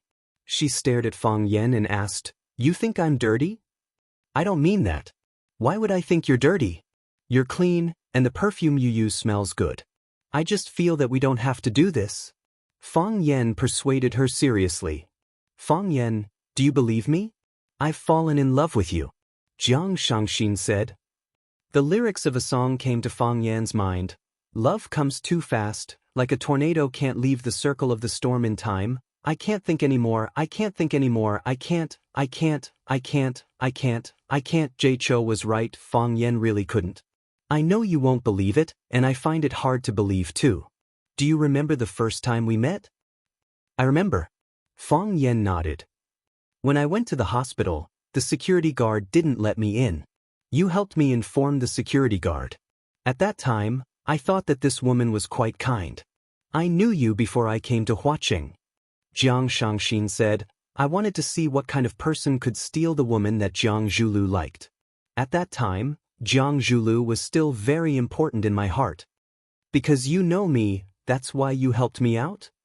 Even if I didn't know you, I would still help you," Jiang Shangxing said. "Because it was just a matter of a sentence. Our family education taught us to know when and what to do to establish a good image of ourselves. Of course, I didn't have any good feelings for you at that time. When I saw you and Jiang Zhulu walking together, I didn't like you very much either. I feel that you and Jiang Zhulu are the same kind of person, and Jiang Zhulu happens to be the kind of person that I hate very much." Fang Yan, how dark must a person's heart be to be able to lay a murderous hand on his wife's father? "I can't answer this question," Fang Yan said, "because I've never thought of such a thing. I know that you've been guarding against me. From the moment I appeared in front of you, you've been worried that I would set a trap." Fang Yan smiled and said, I've been bullied so often that I'm really scared. But to me, tonight is the happiest day I've had in all these years. I've never trusted someone so much, and I've never relied on someone so much. It feels so good to be able to say whatever I want. It feels so good to be able to scold whoever I want and not have to worry about being found out. Do you think that I threw the wine bottle at the stage because I was drunk? I know your skills, and I know that the gorilla can't possibly defeat you. I just wanted to enjoy the feeling of being protected. I know that you will definitely protect me. I also thought of pretending that I don't know you. Fang Yan, you won't. Jiang Shangxin said, you're too smart, so you won't do such a stupid thing. You know that I'm here to look for you to represent a chance, so you won't let me be bullied, you won't let me be hurt. I'm not a particularly complicated man. Fang Yan's explanation was rather weak. I just can't bear to see a man bully a woman. Even so, I'm still very happy. I'm happy to see you stand up for me, happy to see you want to take me away, and even happy to see you fight for me. Do you think I'm very perverted? I know men like kind-hearted women, but I don't care whether the gorilla's arm is injured or not. I don't even care if he's dead or alive. How can a woman like me care about an insignificant guy's life or death? When you refused the old man's request for a duel, I felt that I was about to fall in love with you. When you said that if I wanted to leave, who could make me stay, I felt that I had already fallen in love with you. Women have the genes to attach themselves to the strong. A soft woman hopes to find a man with a strong character, and a strong woman hopes to find a more domineering man to conquer her. I've never seen such a man's charm. Even when you held me in your arms and fought with the crowd, I didn't feel the slightest bit nervous. I just hoped that it wouldn't stop, and that it wouldn't end so quickly. Unfortunately, the opponent was too weak, and the battle ended too quickly. Fang Yan, what I've experienced tonight is something that I've never experienced before. I have everything. I have a luxury car. I have a mansion. I have an endless amount of money, and I have a family background that people admire and look up to. But I just want to be like other women and enjoy my man selflessly sacrificing himself for me, fighting with others to protect me. Fang Yan, only you can fulfill my wish. Tell me, what reason do I have not to fall in love with you? I know that I'm very outstanding. Fang Yan tried hard to choose his words and said, but this kind of thing is not up to me to control. I didn't come here to seduce you with ulterior motives. I was born with a face that could easily make people fall in love with me. Jiang Shangxin looked at Fang Yan seriously. She really wanted to know how this man could say such a thing with a serious face. I can understand your feelings, and I sympathize with your situation. Fang Yan also looked into Jiang Shangxin's eyes and said, but our relationship doesn't need to be maintained by this kind of thing. Fang Yan, I won't let you take responsibility. If I do it, I want to take responsibility, Fang Yan said. If you insist on taking responsibility, but I don't want to take responsibility for you, so it's better not to do it. Otherwise, you'll be in a dilemma. Fang Yan took out a tissue from his pocket and carefully wiped the tears from the corners of Jiang Shangxin's eyes. He said, my father has been gone for 3 years, but this matter still seems like it happened yesterday. I can understand how you feel at this moment. I really do understand. If you need my help, you can call my number. I believe that it won't be difficult for you to get my number. From tonight onward, we will be friends. Life is not easy, but we still have to grit our teeth and persevere. Because no one knows if there will be a turning point waiting for us. Fang Yan patted Jiang Shangxin's shoulder like an old friend, opened the door of the cubicle, and turned to leave. Jiang Shangxin's back leaned against the wall of the toilet weakly, and her body fell limply to the ground. She squatted on the ground and covered her face with her hands. Big drops of tears flowed out from the gaps between her slender fingers.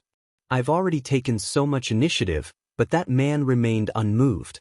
So embarrassing.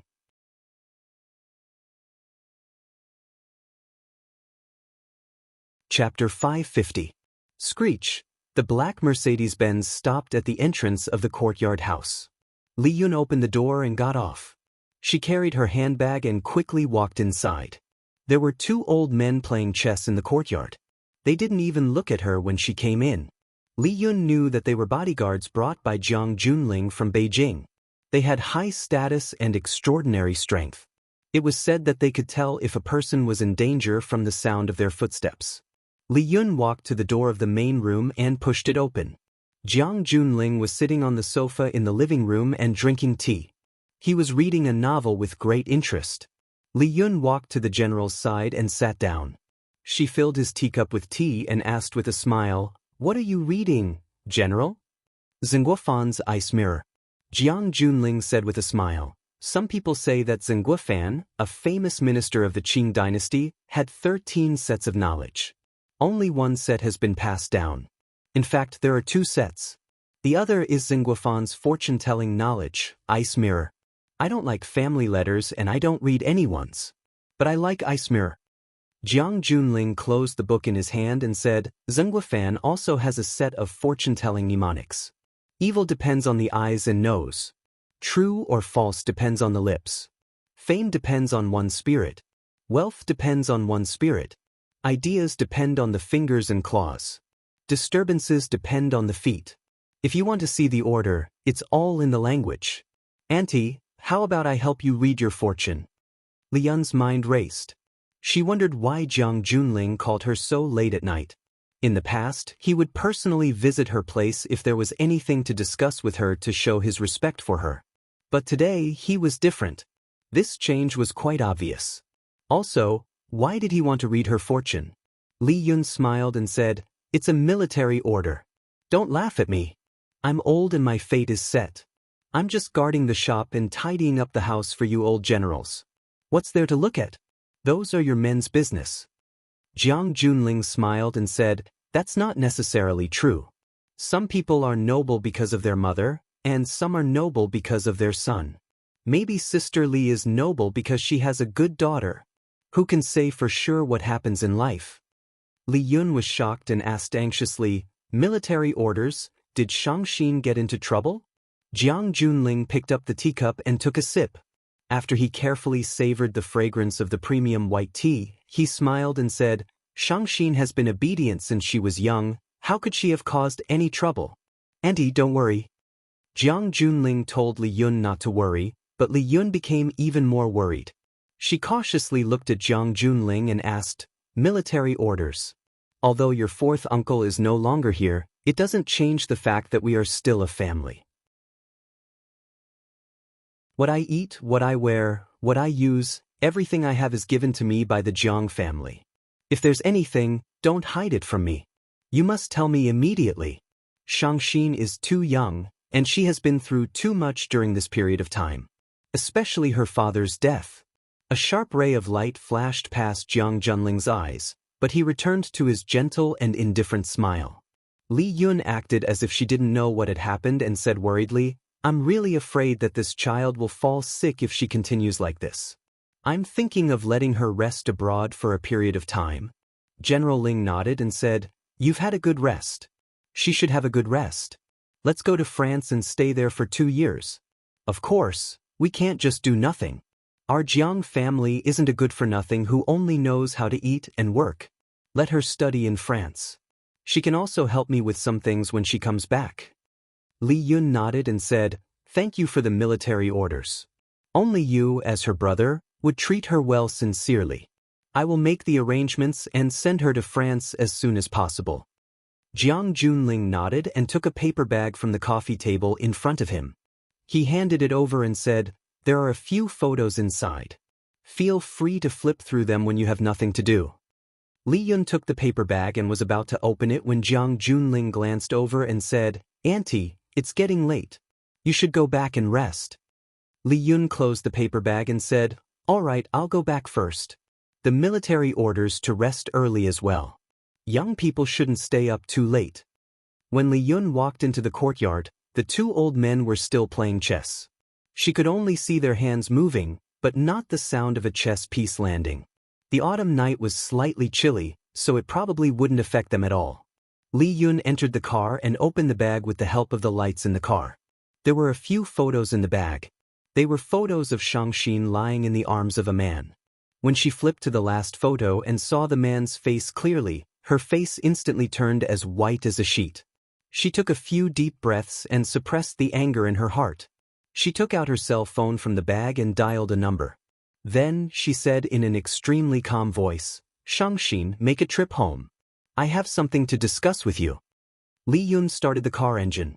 The car rumbled as it sped into the boundless night. Jiang Zhulu walked out of the room and looked at Jiang Junling. "Master, are we going to let this matter go?"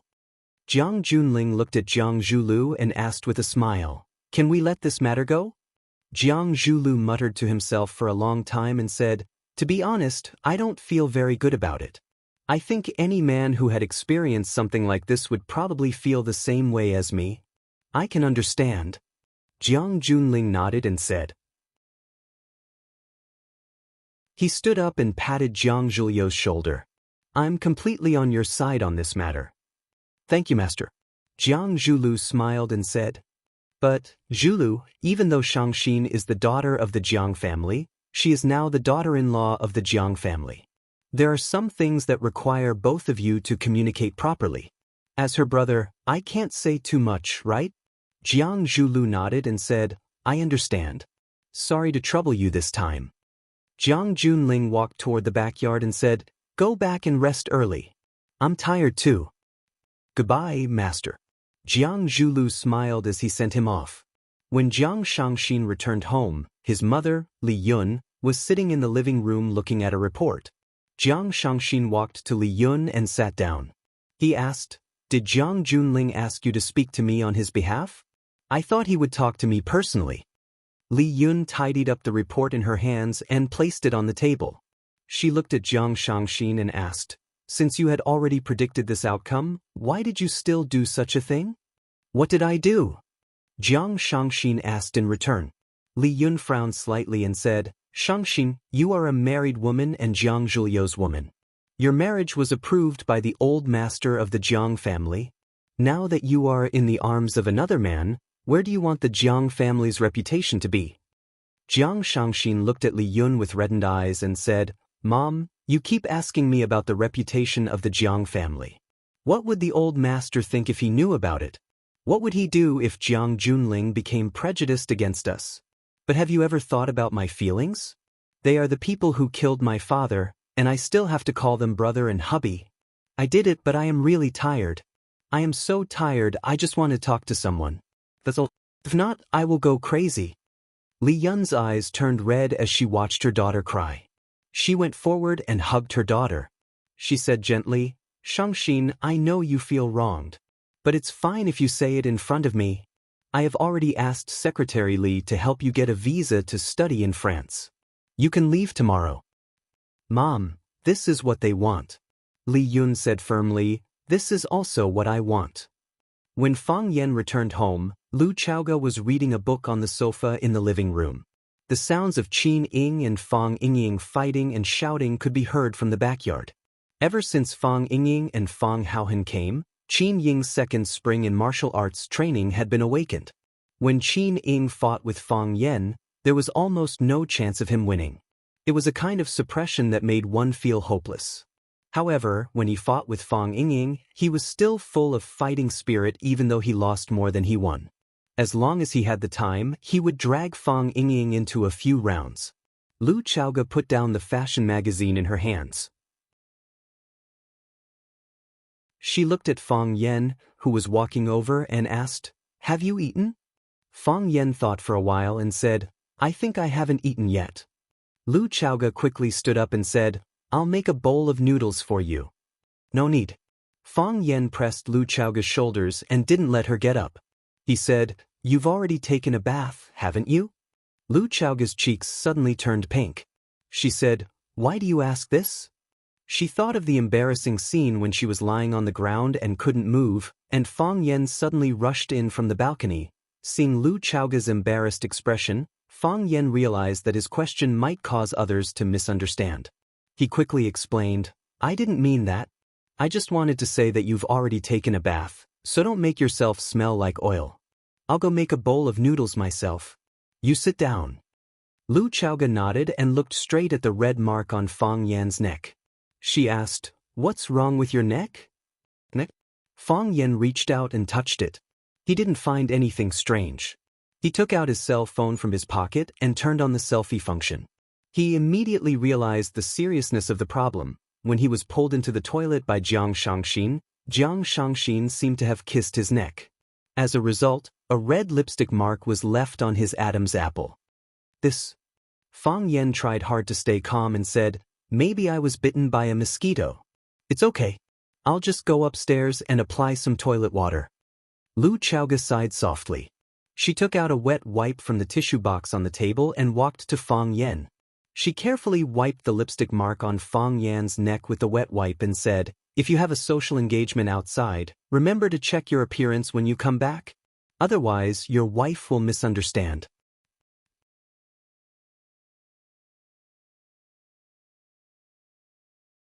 Chapter 551. A bowl of cold noodles and a few side dishes. This was the dinner that Fang Yan had prepared for himself. On his way home from work, Jiang Shangxin intercepted him and dragged him to the bar. He quarreled with others and fought with them. In the end, he was almost molested by her. Everything that he had done was simply too exhausting for him. However, on the way home, Fang Yan did not feel hungry at all. He was still digesting the scene that had just happened at the bar. Jiang Shangxin's figure was really good, her breasts were really soft, her body was really fragrant, her mouth was really sweet, and her tongue was really nimble. Of course, his was not bad either. Furthermore, women who acted coquettishly were the most troublesome. Jiang Shangxin's delicate and alluring appearance was indeed tempting and captivating. However, that was a woman from the Jiang family, Jiang Zhuliu's wife. One could not take advantage of a friend's wife, but one could ride on an enemy's wife? I can't. Fang Yan screamed in his heart. He poured sesame seeds, poured chili sauce, and mixed chopped green onions and coriander. Fang Yan slurped down half a bowl of noodles in one go. He drank a mouthful of water and digested it for a few minutes. He lowered his head and quickly finished the remaining half of the bowl of noodles. Fang Yan took out a tissue to wipe his mouth. As he drank the water, he told Lu Chaoga about what had happened when Jiang Shangxin intercepted him. To Fang Yan, Lu Chaoga was a woman that he trusted wholeheartedly. There were some things that he could not even tell Yi Wenro, but he could tell them to Lu Chaoga. Of course, he emphasized on Jiang Shangxin's conflicted and painful inner world and tragic experience. As for the part where Jiang Shangxin seduced and forced him, he simply mentioned that there was a kiss mark on my neck because Jiang Shangxin had kissed me forcefully. However, he was a person with strong self-control and would not allow himself to be taken away so easily. It had to be said that teacher Fang Yan was a man full of integrity. After listening to Fang Yan's story, Lu Chaoga had a sad expression on her face. She said softly, "It wasn't easy for her to be born in such a family. There are some things that men take for granted, but it's too difficult for women. It's not easy. The rich and powerful are as deep as the sea. Some small fish and shrimps are just food for the big sharks. They don't have any chance or ability to resist fate.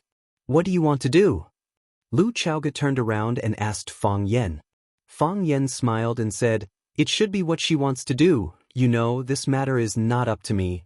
I hope she can be braver," Lu Chaoga said. Fang Yan nodded and said, "Just like you back then, I don't want her to be like me." Lu Chaoga shook her head and said, "I've sacrificed too much." Fang Yan sighed and patted Lu Chaoga's shoulder lightly. He said, "With me around, things will get better in the future." Clang, Fang Ying pushed open the back door and walked in. When he saw Lu Chaoga in Fang Yan's arms, he quickly covered his eyes and shouted, I didn't see anything. Lu Chaoga got up from Fang Yan's arms and tidied her hair and clothes. Fang Yan stared at Fang Ying coldly and said, "Get in here." Thus, Fang Ying lay on the ground and rolled toward the living room. He was like a meatball. Fang Ying rolled until he was in front of Fang Yan before he got up. He looked at Fang Yan with a flattering expression and said, "Junior Martial Uncle, I want to discuss something with you." "I knew you had something to ask of me, Junior Martial Uncle. It's not a request, it's a discussion. Say it, what is it?" Fang Yan asked. "Can you give me a day off tomorrow?" Fang Yan looked at Lu Chaoga and asked, "What do you want to do?" "I called and asked, Sun Li has a day off tomorrow. I want to take a day off to treat her to a meal. Fang Yingying lowered his head and said shyly. Go ahead, Lu Chaoga said. I'm resting at home tomorrow. I won't be going to the company. Thank you, Sister Lu, Fang Yingying shouted excitedly. Sister Lu, there's something else I want to discuss with you. What is it? Can I borrow your BMW tomorrow? I'm using that car, Fang Yan said angrily. This bastard, he dares to steal my car? Lu Chaoga thought about it and said, that BMW is used by your martial uncle? Then forget it, Fang Yingying said regretfully. But, you can use my GMC RV or Ferrari. There's a red Ferrari in the garage. I think the color is too dazzling, so I haven't driven it much. If you like, you can drive it out. Thank you, Sister Lu, you're really my sister. Fang Yingying was so excited that he wanted to hug Lu Chaoga, but after noticing Fang Yan's murderous look, he quickly turned around and hugged Fang Yan tightly in his arms. Junior martial uncle, you're really my junior martial uncle. Let go. Oh, Fang Yingying let go of Fang Yan's shoulders and said, Junior martial uncle, there's a fragrance on you. It's a woman's fragrance. Strange, it's not Sister Lu's scent. Sister Lu doesn't use perfume. I feel a little bloated. Hero, come out with me to digest your food. Fang Yingying turned around and ran away. The flight to France was at 8 in the morning, which made Jiang Shangxin's heart turn cold. How much did they hate her that they were so anxious to send her overseas? Jiang Shangxin didn't sleep the entire night and dragged her luggage out of the house at 5 in the morning. Since it was inevitable to leave, what was there to miss? It was better to leave. This city made her feel suffocated. The sky was still dark, and there was a faint silhouette of the moon in the sky. The chauffeur was waiting in the courtyard, and when he saw Jiang Shangxin come out, he quickly ran over to help drag the luggage and said with a smile, Miss, the chairman asked me to send you to the airport. Jiang Shangxin originally wanted to reject him. Since things had already been done to such an extent, what was the point of such a small favor? However, she couldn't even be bothered to reject him. She allowed the chauffeur to place the luggage in the trunk, then opened the car door and invited her into the car. After Shangxin entered the car, she closed her eyes, and only then did she feel tired. After talking to her mother, she started to pack her luggage in the room. Actually, there weren't many pieces of luggage. To them, everything could be used as replacements, so why would they need to carry it all the way to Paris? A few sets of clothes and a little bear. She searched carefully and realized that the little bear was actually one of the few items that her father, Feng Xing, had left for her. Her father had given it to her on her 8th birthday. He said that he had bought it as a present because he saw that the little bear resembled her. At that time, she was very unhappy and felt that she didn't resemble the little bear at all. She was so beautiful, but why was she just a little bear in her father's eyes? Now that she saw it, she realized that her father was right. She was a bear, an unlucky bear. Miss, do you want to listen to music? The chauffeur asked gently. Jiang Shangxin didn't reply. She didn't want to talk. Even though she knew that it was rude to be angry with the chauffeur and that it went against her upbringing, she just didn't want to talk. The chauffeur didn't speak anymore and started the car slowly when he didn't get a reply from Jiang Shangxin. When the car drove out of the courtyard, the curtains of a bedroom on the 2nd floor were pulled open, and a black figure appeared in the middle of the window. Shangxin, don't blame me. Li Yun sighed softly. I know that this kind of life is too hard for you, but what you are doing is too dangerous. Go out, go far away, and never come back. Huaqing was still very empty and quiet in the morning. The journey from the villa area in the Dongjiang district to the airport was especially smooth, and they didn't encounter many cars. There wasn't even a single pedestrian. Once they drove out of the coastal road, they would reach the airport directly after getting on the highway.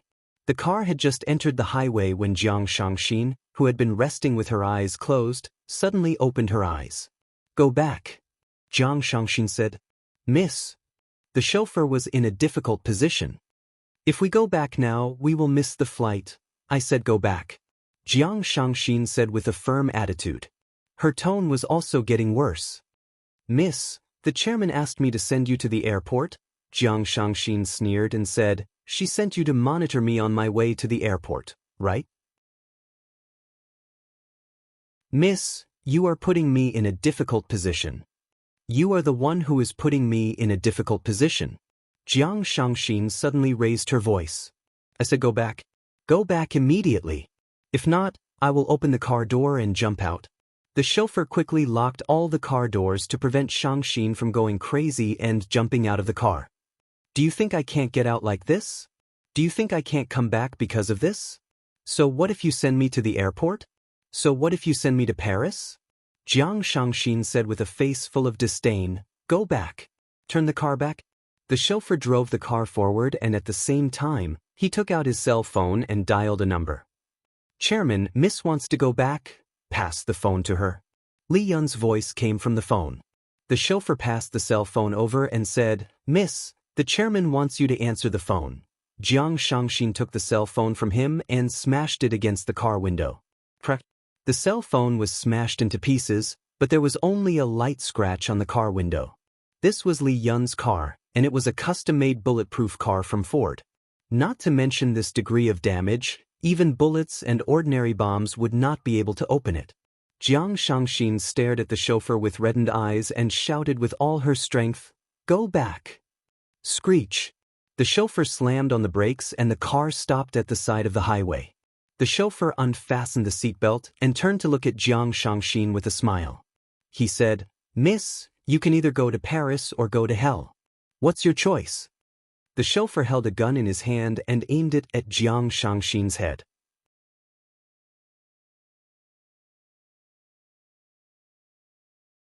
Chapter 552. What did it mean to be utterly disheartened? It was how Jiang Shangxin was feeling at this moment. She widened her eyes and stared at the chauffeur in disbelief. She looked at the gun that the chauffeur was pointing at her head. She could not believe that her mother's chauffeur would point a gun at her just because she did not want to go to Paris. Or rather, if she insisted on not going, he would really use this gun to send her to hell. Go to heaven or hell? Is this what a mother is supposed to say to her children? Her mother, the woman who kept saying that she loved her, was this how she treated her? Even a vicious tiger would not eat its cubs. What else could she do to make people feel hopeless? It was getting harder and harder to breathe. She clenched her fists so tightly that her fingernails dug into her flesh and started to bleed. Jiang Shangxin tried her best not to cry. She was a high and mighty missy. How could she cry in front of a chauffeur? However, it was still difficult for her to stop her eyes from turning red and gradually becoming moist. She clenched her teeth and gave herself some courage, but her voice was still trembling. She stared at the chauffeur and said, Was this also her order? Miss, I have said that you are putting me in a difficult position. A woman like you is like a reincarnated fairy from heaven. You have taken all the good things. What else is there to be dissatisfied about? There are some things that you have to turn a blind eye to. Isn't it great if you brush me off and I brush you off? Why do you have to find trouble for yourself and others? Jiang Shangxin ignored the chauffeur's advice and stared at him. If I did not go to Paris, would you really shoot me? That's right. The chauffeur nodded.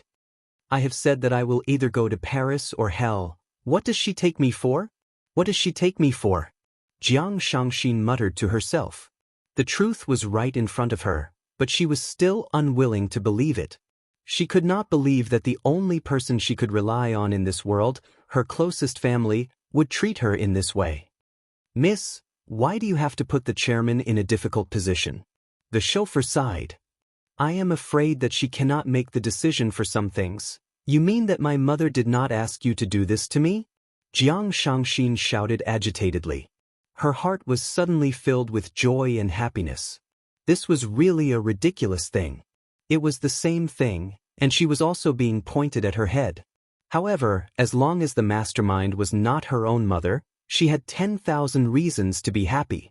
Because if that was the case, she would have completely lost all hope in this world.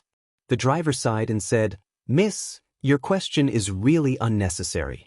You are a member of the Jiang family. The chairman is also a member of the Jiang family. How can I not be a member of the Jiang family? We are all members of the Jiang family. The Jiang family. Jiang Shangxin instantly understood. The driver was someone from the Jiang family. He was a chess piece that Jiang Junling or someone else from the Jiang family had placed by Li Yun's side. However, his mother had been cautious all her life. How could she have made such a huge mistake? Her most trusted driver was Jiang Jiajia, an undercover agent sent by Jiang Jiajia? Aren't you afraid? Jiang Xianxia looked at the chauffeur and asked. Scared? What are you afraid of? Aren't you afraid that my mom will fire you for exposing your identity in front of me? Are you going to fire him? The driver grinned. There was a hint of disdain and sympathy in his smile. Miss, do you think that the chairman doesn't know my identity? Do you think that she has never suspected me before? However, with the chairman's intelligence, even if she knows my real identity, she will pretend that nothing has happened. Not only that, she will also get closer to me and trust me. This is her style of doing things. Miss, do you think that's the case? Jiang Xianxia was speechless. She knew that the chauffeur was right. Even if her mother knew that the chauffeur was an undercover agent, she would still keep this secret to herself. Otherwise, what else could she do? If she made a big fuss, the Jiang family would only think that she was an idiot. If she fired the chauffeur, the family would be even more wary of her and plant more spies around her. Everything and everyone was under the control of the Jiang family. The Jiang family was like a huge net that covered the top of one's head. While it provided protection, one could not break free from their shackles. Miss, have you made your choice? The chauffeur looked at Jiang Xianxia and asked. To the airport. Jiang Xianxia replied. The chauffeur grinned again and said, Thank you, miss, for understanding the difficulties of servants like us. The chauffeur kept the gun in his hand and was about to start the engine to send Jiang Xianxia to the airport when the phone in his pocket rang. When he picked up the call, his expression turned serious and he said, Understood, I will wait for you by the roadside. Who is coming over? Jiang Xianxia asked anxiously. The chauffeur smiled and said, Miss, you will know very soon. Jiang Xianxia knew that the chauffeur was an undercover agent and that he would not care about her identity. She did not have the mood to continue asking. She looked like she was asking to be humiliated. After waiting quietly for a few minutes, a black Mercedes-Benz approached slowly. The Mercedes-Benz stopped by the roadside. The back door opened, and a familiar face appeared in front of Jiang Xianxia. Bam! The car door opened and the cool morning breeze swept in. Jiang Xianxia could not help but wrap the sweater around her body. She could feel the chill of autumn. Jiang Zhulu sat beside Jiang Xianxia. When he saw that Jiang Xianxia was holding onto the collar of the sweater, he smiled and said, The weather is getting cold, you must take care of yourself. You must take good care of yourself when you are out alone. Jiang Xianxia stared at Jiang Zhulu warily and asked, What are you doing here? Jiang Zhulu laughed and said, Xianxia, do you know that your question is very cute? I don't know. Jiang Zhulu reached out to grab Jiang Xianxia's petite hand and forcefully pulled it away. Jiang Zhulu grabbed it again. When Jiang Xianxia wanted to pull it away again, Jiang Zhulu exerted force, and Xianxia's palm seemed to be clamped down by an iron clamp. It hurts. Jiang Zhu, let go of me. Jiang Xianxia shouted. Jiang Zhulu lifted the back of Xianxia's hand to the corner of his lips and kissed it. Chuckling, he said, Xianxia, you are my wife, my legitimate wife. If you can hug and hug other men, what's wrong with us holding hands as a married couple? Since Jiang Zhulu had taken the initiative to speak, Jiang Xianxia no longer had any reservations. She stared at Jiang Zhulu fiercely and said, Are you here to vent your anger? Do you feel that you have been betrayed? What anger? I just feel that as a husband, I should send my wife off since she is going overseas. Otherwise, wouldn't it seem like I am too heartless? Should I say thank you? Silly girl, why would a family say thank you? Jiang Zhulu reached out a finger and touched the tip of Jiang Xianxia's nose. He said, However, you didn't even inform your husband that you are going overseas. If someone didn't tell me, I wouldn't even know about this. Aren't you being too disrespectful to your husband? Isn't this what you guys want? Jiang Xianxia said with a face full of sarcasm. Who are we? Jiang Zhulu smiled and asked. Jiang Xianxia knew that she had misspoken. If it was in the past, she would have explained that she had said it unintentionally. However, she felt that there was no need to do so now. You know better than me who we are. It seems like you are filled with indignation. Jiang Zhulu smiled and said, "What about you?" Jiang Shangxin stared at Jiang Zhulu with a piercing gaze and said, "You gave away half of the Jiang family's assets, and you crawled at the feet of the general's order like a dog. Jiang Zhulu, where's your pride? Where is your dignity as a man? It doesn't feel good to be a dog, does it?" Jiang Zhulu glanced at the chauffeur and said, "Please wait outside. I have some private things to say to my wife." The chauffeur didn't reject him. He pushed the car door open and walked out. "It does feel bad." Jiang Zhulu looked at Jiang Shangxin and said. His handsome features were slightly distorted. His eyes were sunken and bloodshot. During the time when his father was away, his life had indeed not been smooth. Although he had tried his best to prop up the Jiang family was no longer the Jiang family from before. As for the four big families in Huaqing, no one would take the Jiang family into account anymore, right? If I could be a human, who would be willing to be a dog? Jiang Zhulio's lips curled up, but it wasn't the arrogant and sunny smile he used to have. It was mockery and self-denial. "But what should I do if I don't want to be a dog? My father has walked a dead end and left me with such a mess. What should I do if I don't cling to the Jiang family? Will Fang Yan let me off? Will Lu Chaoga let me off? Will Lanshan Valley let me off? And Lu Shu, he is also a dog. He is a mad dog kept by Fang Yan. Will he let me off?" "Jiang Shangxin, who am I?" "I am Jiang Zhulu, one of the 4 young masters in Huaqing. I am the smartest man in Huaqing. Why do I have to bow down to another man? Why do I have to suck up to another man? Why do I have to live like a dog? It is for the Jiang family, for me, and for you." Jiang Zhulu stuffed one of Shangxin's fingers into his mouth and sucked it gently with his tongue. He said, "Shangxin, why can't you understand? Why can't you understand my painstaking efforts?" Jiang Zhulu exerted force with his teeth, causing Shangxin to let out a shrill scream. Fresh blood flowed out of Jiang Zhulio's mouth, staining his chin and the white shirt he was wearing.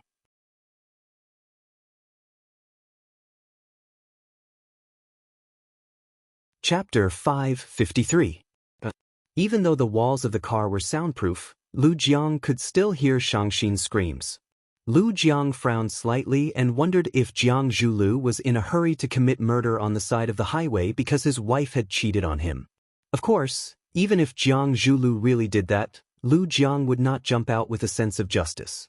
Jiang Zhulu was highly regarded by Jiang Junling and was also the most handy chess piece for Jiang Junling to fight against Fang Yan in Huaqing. What if Jiang Zhulio's actions were secretly instructed by Jiang Junling? People like them were already blind and deaf. They had sold half of their souls to the god of fortune and the other half to the devil. There was only one word in their dictionary: loyalty. There were few cars on the highway. Occasionally, a car would flash its headlights and pass by them. However, it was just a quick glance and they did not know what was happening here. Lu Jiang could not see clearly what was happening in the car and he did not want to know too much. Sometimes, knowing the truth was a burden and a burden meant trouble. "Son of a bitch," he cursed in a low voice. He took out a pack of cigarettes from his pocket and lit it up. Then, he walked in the opposite direction of the airport. He was probably not needed here anymore, right? Pain. It was a heart-wrenching pain. It was not an exaggeration to say that the fingers were linked to the heart. The pain spread from the finger to the heart and then to the rest of her body. Jiang Shangxin's body trembled violently. She felt that the bone of her index finger must have been bitten off by Jiang Zhulu. Jiang Shangxin did not dare to struggle because her finger was still in Jiang Zhulio's mouth. His 2 rows of teeth were like 2 rows of nails that pierced deeply into the flesh and bone of her finger. She also tried to pull her finger out, but it was impossible to do so other than bringing unbearable pain to her. Unless she was willing to pull her finger off and give it to Jiang Zhulu for breakfast. Looking at how he was greedily drinking blood, he must be extremely hungry. "Let go of me. Jiang Zhu, let go of me." Jiang Shangxin clenched her teeth and perspired profusely. She had been pampered since she was young and had bodyguards protecting her. Even a cold or fever was a big deal. She had never suffered such pain before. She felt like she was going to die. She really wished that she was already dead. Let you go? How can I bear to let you off? Jiang Zhulu bit Jiang Shangxin's finger as a sinister smile appeared on his face. Shangxin, I love you so much. I love you more than I love Lu Chaoga. How could I let you go just like that? I know you despise me now. I know you hate me to the core. You want to eat my flesh and drink my blood. Who asked me to kill my father-in-law with my own hands? However, Shangxin, I truly love you. I pursued Lu Chaoga because I needed the integrity of the Longtu group. I needed her to never be able to open her mouth and say that she wanted to split the Longtu group into two. That was the protection of interests, not for myself, but for the glory of the Jiang family. But Shangxin, I have really fallen in love with you. Don't you think it's ridiculous? Even you can't believe it, right? Jiang Zhulu was such a selfish ghost, such a hypocrite, such a perverted killer. How could he fall in love with a woman? How could he possibly entrust his heart to a woman? Jiang Shangxin stared at Jiang Zhulu in disbelief. At that moment, she even forgot about the wounds and pain on her body. Jiang Zhulu had really fallen in love with her? Jiang Zhulu came to confess to her? When the pain hit her like a tidal wave again, Jiang Shangxin's mental state returned to normal. She stared at Jiang Zhulu with gritted teeth and sneered. Jiang Zhulu, you are really a piece of trash. You still have the cheek to tell me that you love me at this stage? If you love me, would you kill my father? Which man in this world would treat his wife's father like this? Is this how you show your love? Jiang Zhulu was finally willing to spit out Jiang Shangxin's finger. Jiang Shangxin's arm was trembling, and the joints of her finger were badly mutilated. The pain was unbearable, and she didn't know if the bones inside were broken. Jiang Shangxin carefully retracted her finger, afraid that Jiang Zhulu would touch it again. Even she didn't dare to touch it. Jiang Zhulu took out a white handkerchief from his pocket and said, "Wrap it up." Jiang Shangxin looked at Jiang Zhulu as if she was looking at a devil. He had just bitten her finger until it bled like a demonic beast, but in the blink of an eye, he turned into a passionate man who took out a handkerchief and asked her to wrap it up. Tell me, if a man like this isn't a pervert, what kind of man can be called a pervert? When Jiang Zhulu saw that Shangxin was staring at him with her eyes wide open but did not reach out to take the silk handkerchief from him, Jiang Zhulu reached out and pulled Shangxin's injured hand over to him. With a pitiful voice, he said, "When will you learn to take care of yourself?" Jiang Shangxin leaned toward the car door with all her might and said, "Don't touch me, don't touch me." However, she wasn't as strong as Jiang Zhulu, and that hand was hers. She didn't have the courage to have an intense tug-of-war with Jiang Zhulu. Jiang Zhulu was very skilled at wrapping up the wound. He used the handkerchief to wrap up Shangxin's injured finger cleanly. He even tied a beautiful bow at the end, which made him look like he was showing off. "My skills aren't bad, right?" Jiang Zhulu chuckled as he looked at his work seriously. Jiang Shangxin stared at Jiang Zhulu warily and said, "Jiang Zhulu, what exactly are you trying to do?" "What exactly am I trying to do?" Jiang Zhulu thought about it seriously and said, "Didn't I say just now? I just want to see you and let you understand my feelings for you." Jiang Zhulu held Shangxin's injured hand between his two hands and looked at her affectionately. He said, "Shangxin, do you know how upset I felt when I saw the photo of you and Fang Yan hugging each other? At that time, I was about to go crazy. I wanted to destroy the entire world. I wondered why that moment wasn't the end of the world." "Shangxin, the difficulties are only temporary. Believe me, as long as the Jiang family gets through this hurdle, I have the confidence to revive the Jiang family. By then, you will be able to live a glamorous life as the young mistress of the Jiang family again. Shangxin, can you give me a little more time?" Jiang Zhulu. Jiang Shangxin didn't know how to communicate with Jiang Zhulu anymore. This person was so crazy that she didn't even know which sentence was true and which was fake. However, even if what he said was true, could they go back to how they were before? Even if Jiang Zhulu still loved her, could she fall in love with him again? As she was thinking about this question, another figure became clearer and clearer in her mind. Men were passionate and sentimental, while women were loyal and heartless. When a woman fell in love with someone, It meant that she had truly fallen in love. When a woman stopped loving someone, it meant that she would never love again. It was completely impossible for them to be together.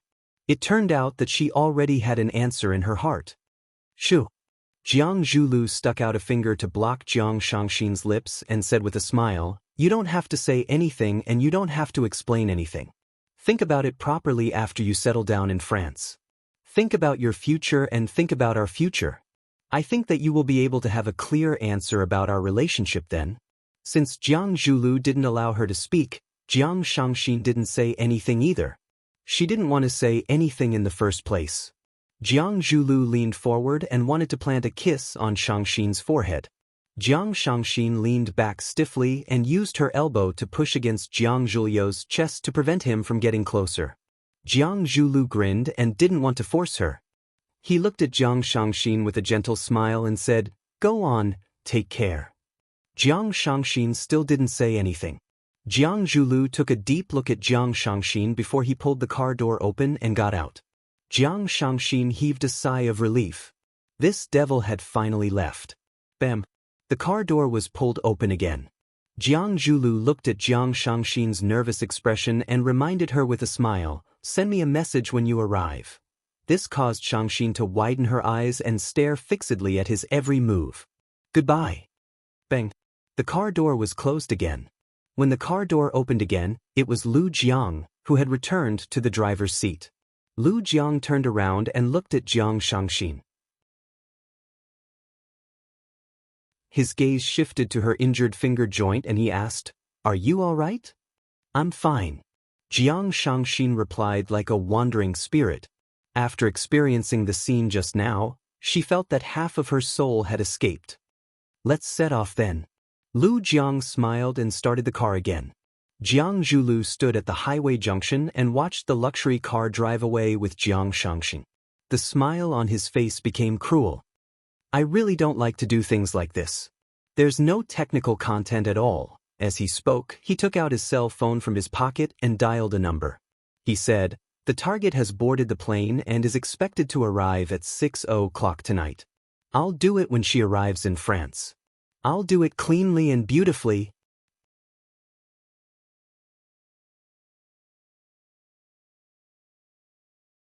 Chapter 554.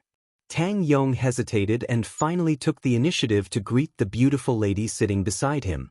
"Miss?" Jiang Shangxin turned a deaf ear to him and stared blankly at the gloomy world outside the window. Did she really leave just like that?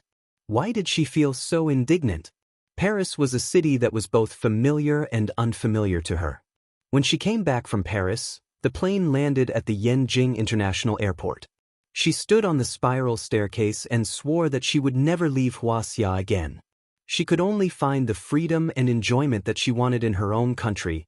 Wuxia's people were so familiar, Wuxia's food was so delicious, Wuxia's friends were so warm, and Wuxia's relatives were so indifferent. When a person leaves his hometown, no amount of resources can make up for it. But why did she have to leave again? And in such a humiliating way? Jiang Shangxin had a faint worry that she might not be able to come back after going to Paris. She couldn't come back if Jiang Junling didn't want her to come back.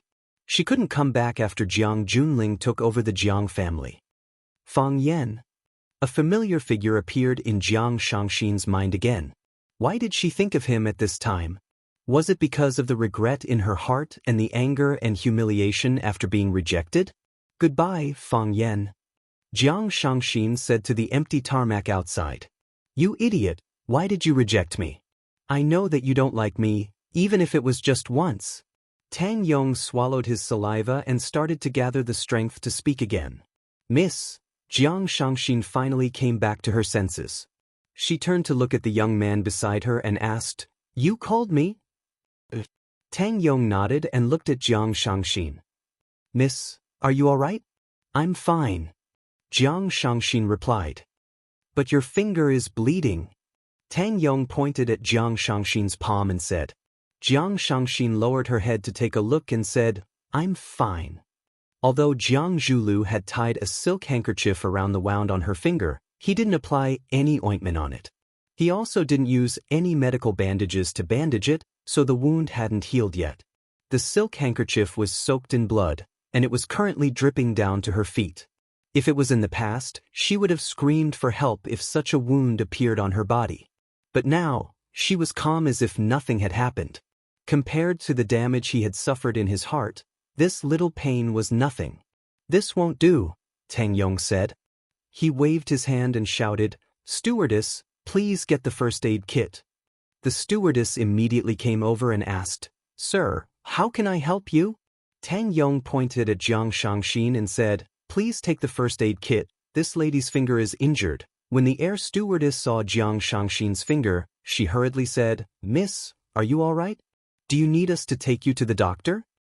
"I'm fine."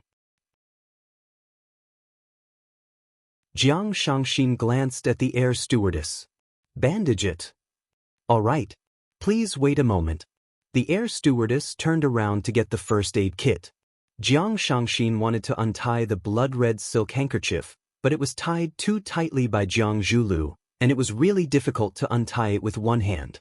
Tang Yong looked at Jiang Shangxin's actions and said, "Let me help you." "No need." Jiang Shangxin rejected him. "It's okay. We have to help each other when we are out. Who hasn't met with difficulties?" As Tang Yong spoke, he lifted the small table in front of him and placed Jiang Shangxin's arm on it. Then, he deftly untied the bow on the silk handkerchief. The air stewardess came over with the first aid kit. Tang Yong stretched out his hand and said, "Cotton ball. Medicinal wine." "Sir, are you a doctor?" The air stewardess opened the first aid kit and handed over the things that Tang Yong needed. "My father is a doctor, and I learned a few things from him." Tang Yong smiled shyly and looked like an honest man. "That's great." The air stewardess smiled and complimented him. "Being a doctor is really a good profession." "Thank you." Tang Yong nodded and smiled at the air stewardess. After the silk handkerchief was untied and thrown into the trash bag, Tang Yong used the cotton ball to clean up the blood stains on the wound, and the original appearance of the finger was revealed. Looking at the finger that was so badly mutilated that the bone was almost exposed, Tang Yong said in surprise, "Oh my God, what exactly happened?" "Miss, your finger is seriously injured. If it gets inflamed, the consequences will be dire. If the bone necrosis occurs, the finger may need to be amputated. Do you know that?" "I know," Jiang Shangxin said. Actually, she didn't know. She didn't even know the extent of her injury. She didn't want to open the silk handkerchief to take a look. Subconsciously, she didn't want to touch the handkerchief that was wrapped around the wound. How good would it be if she could sever her relationship with Jiang Zhulu this way? "Then why did you?" Tang Yong originally wanted to say that since she knew, why didn't she go to the hospital to bandage the wound before coming back? However, when he saw the woman's cold expression and hostile gaze, he swallowed the words that he was about to blurt out. This was a woman with a story. Furthermore, she had a strong sense of self-defense and didn't want anyone to touch her easily. Tang Yong helped Shangxin apply a thick layer of ointment on her finger. Then, he used the gauze to bandage the wound carefully. It could be seen that Jiang Zhulu did have a certain level of medical foundation. His bandaging technique was simple and professional. Furthermore, the tightness was appropriate and wouldn't cause one to feel any pain. Also, the gauze wouldn't fall off with a casual tug. After Tang Yong tied a knot in the gauze, he said, "All right. Do you feel any discomfort? If not, I can help you adjust the bandage." "There's no need." Jiang Shangxin retracted her arm.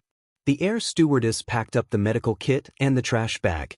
Then, she looked at Tang Yong and said, "Sir, thank you very much."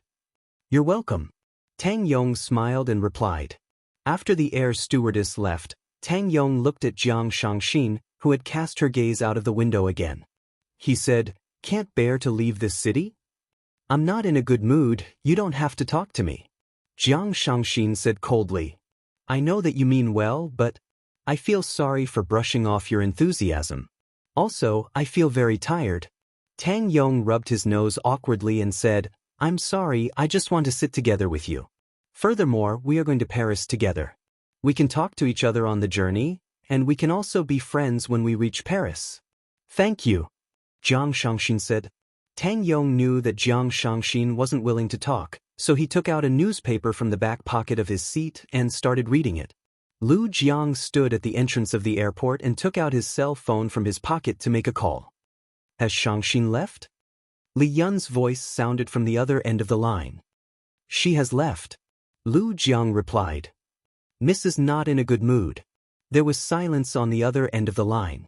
After a long while, a voice sounded again, Come back, it's been hard on you. Jiang Zhulu is here to see Mississippi, Lu Jiang said.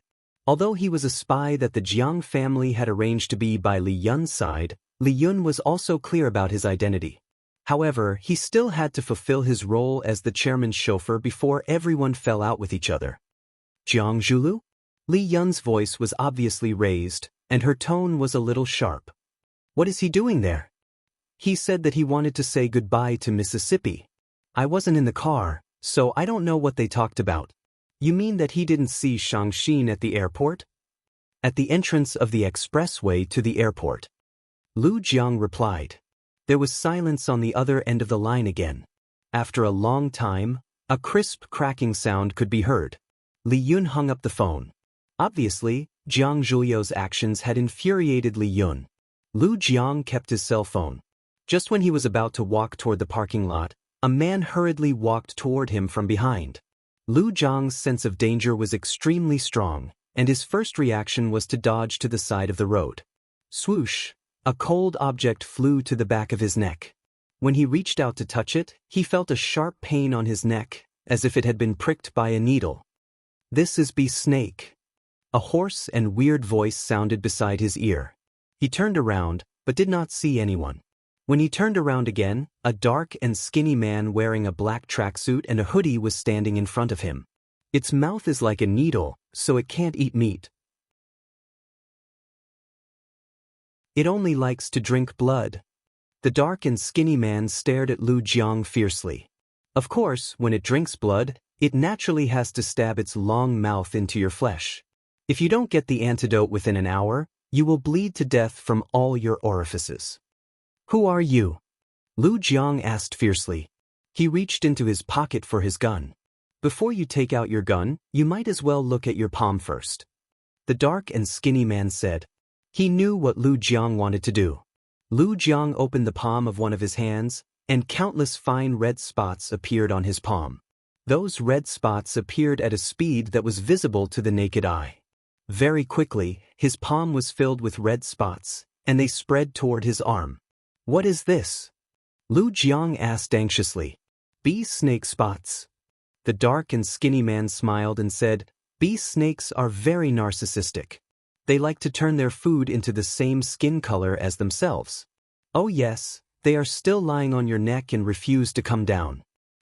Who exactly are you? What exactly do you want? Lu Jiang roared angrily. He was really furious. Who did I offend? I went to the airport to send someone off, but I met a psychopath. The key was that this psychopath was very lethal. He felt goosebumps all over his body when he was stared at with that kind of gaze. His back was gloomy, as if he was being watched by a group of terrifying poisonous creatures. Where is Jiang Shangxin? The dark and skinny man asked aloud. Lu Jiang became calm instantly. He looked at the dark and skinny man and asked, Are you Fong Yan's man? Come back and answer my question. Where is Jiang Shangxin? She has already boarded the plane. Lu Jiang said. Now that the plane has taken off, the dark and skinny man frowned and said, The plane can't take off and she can't go to Paris.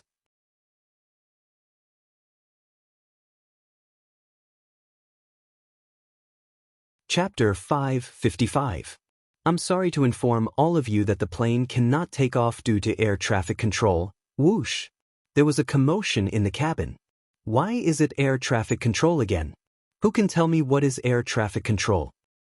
Don't ever fly with this airline again, they are always late. Can we turn on our cell phones and play some games? Anyway, the plane cannot take off anytime soon. Tang Yong saw Jiang Shangxin turn around and look at the air stewardess who was explaining to the passengers. He smiled and said, There are more and more air traffic control nowadays. No matter what the reason is, they always use air traffic control as an excuse. Seeing that Jiang Shangxin did not respond, Tang Yong continued, you have to drink more warm water. It's good for your body. Don't catch a cold at this time. If that happens, your body's immune system will be weakened and your wound may become infected. If you don't mind, I can accompany you to the hospital when we reach Paris. I have a friend who is a doctor there. Thank you. Jiang Shangxin thanked him again. It's okay. Miss, do you always keep people at arm's length? No. Jiang Shangxin replied. I pulled a man to the toilet in the bar and asked him to use me, but he rejected me. This happened last night.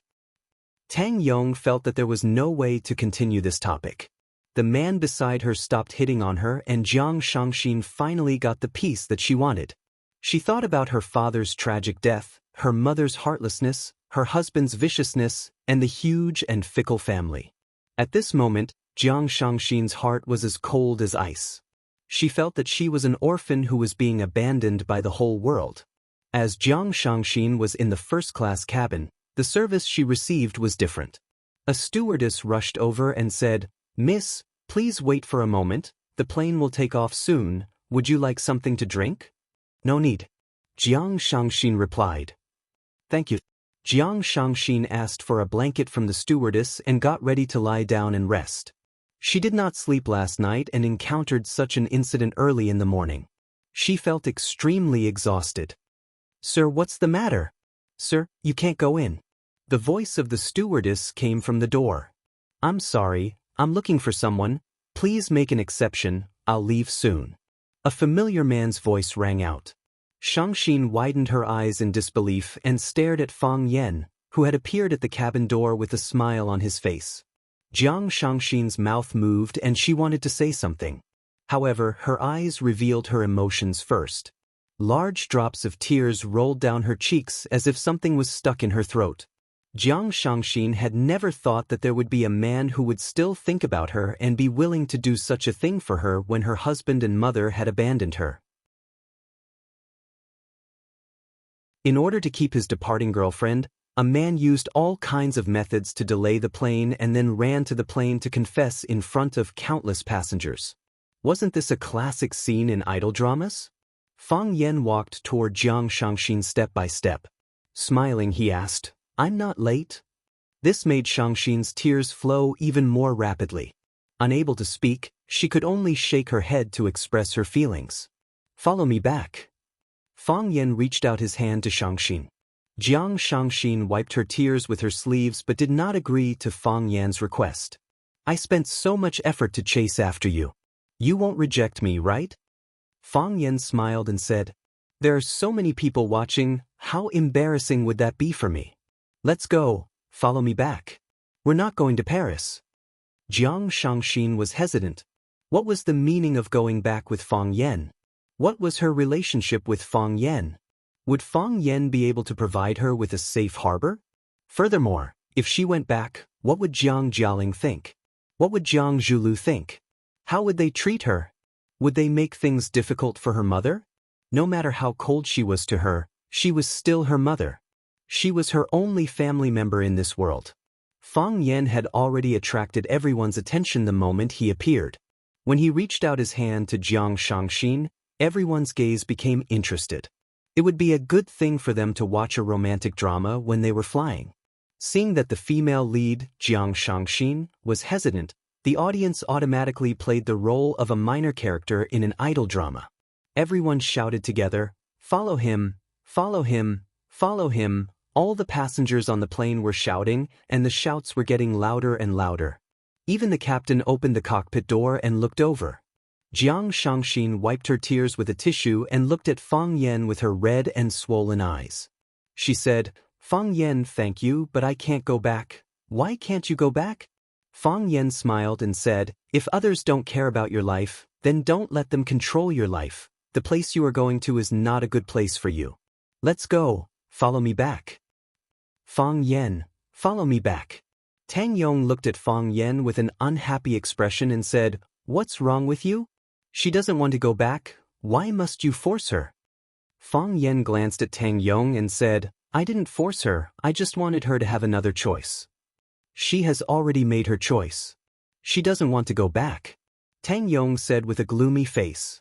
He shouted at the air stewardess. Air stewardess, what's going on now? Can the plane still fly? Anyone can barge in, what if there are terrorists? Is this the professionalism of the airline? The air stewardess had no choice but to persuade him. Sir, the plane is about to take off, can you please get off the plane immediately? You will affect the other passengers and the normal operation of the plane. Fang Yan looked at the air stewardess apologetically and said, I'm sorry, I'll leave after saying a few words, very soon. It won't take up too much of everyone's time. Sir, Fang Yan reached out to Jiang Shangxin again and said, I know that this is the only way out for you, I am willing to give you another choice. Why? Jiang Shangxin stared at Fang Yan and asked. A friend of mine once said that if someone can give you a bowl of water when you are thirsty, if someone can give you a coat when you are cold, if someone reaches out a hand when someone is down and out, that bowl of water, coat, and hand will be magnified infinitely and become her entire world. She also said that she has experienced what you have been through before, and it makes one feel hopeless just thinking about it.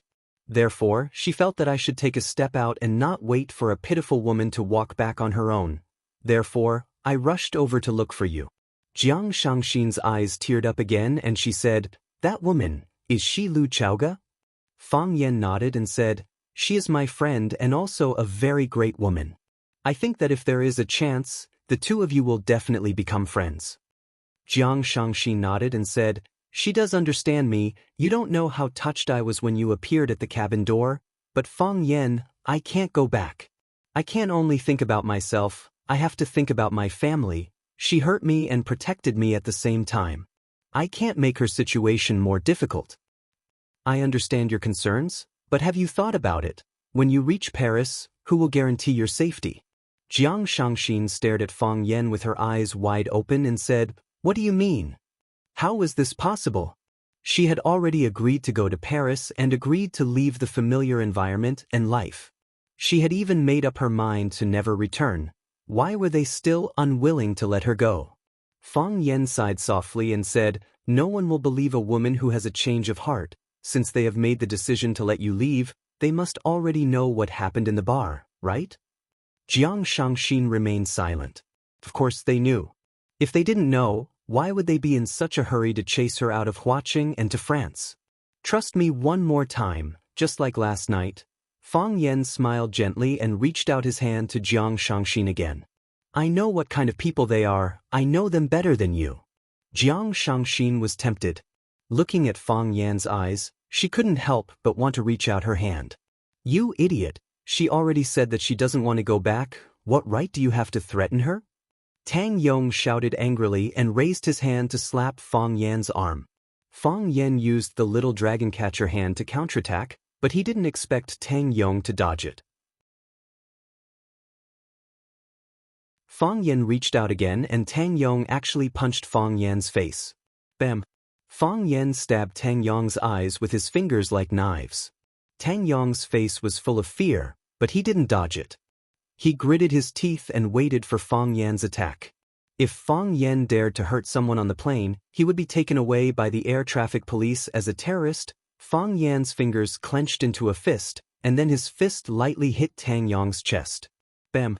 Tang Yong flew backward as if he had been electrocuted and his body landed heavily on the cabin.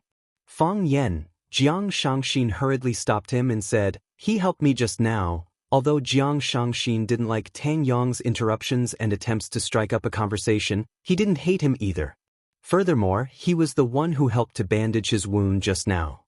He didn't want Fang Yan to hurt Tang Yong either. Fang Yan stared at Tang Yong with a sharp gaze and said, Don't you find it strange? Why is there a martial arts expert sitting next to you? And he was so vehemently against me bringing you back? Jiang Shangxin stared at Tang Yong in shock, as if she was looking at a poisonous scorpion.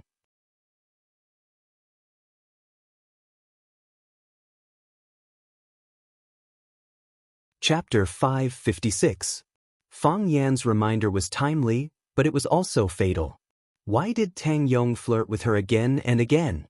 Why was he not only proficient in medicine but also in martial arts?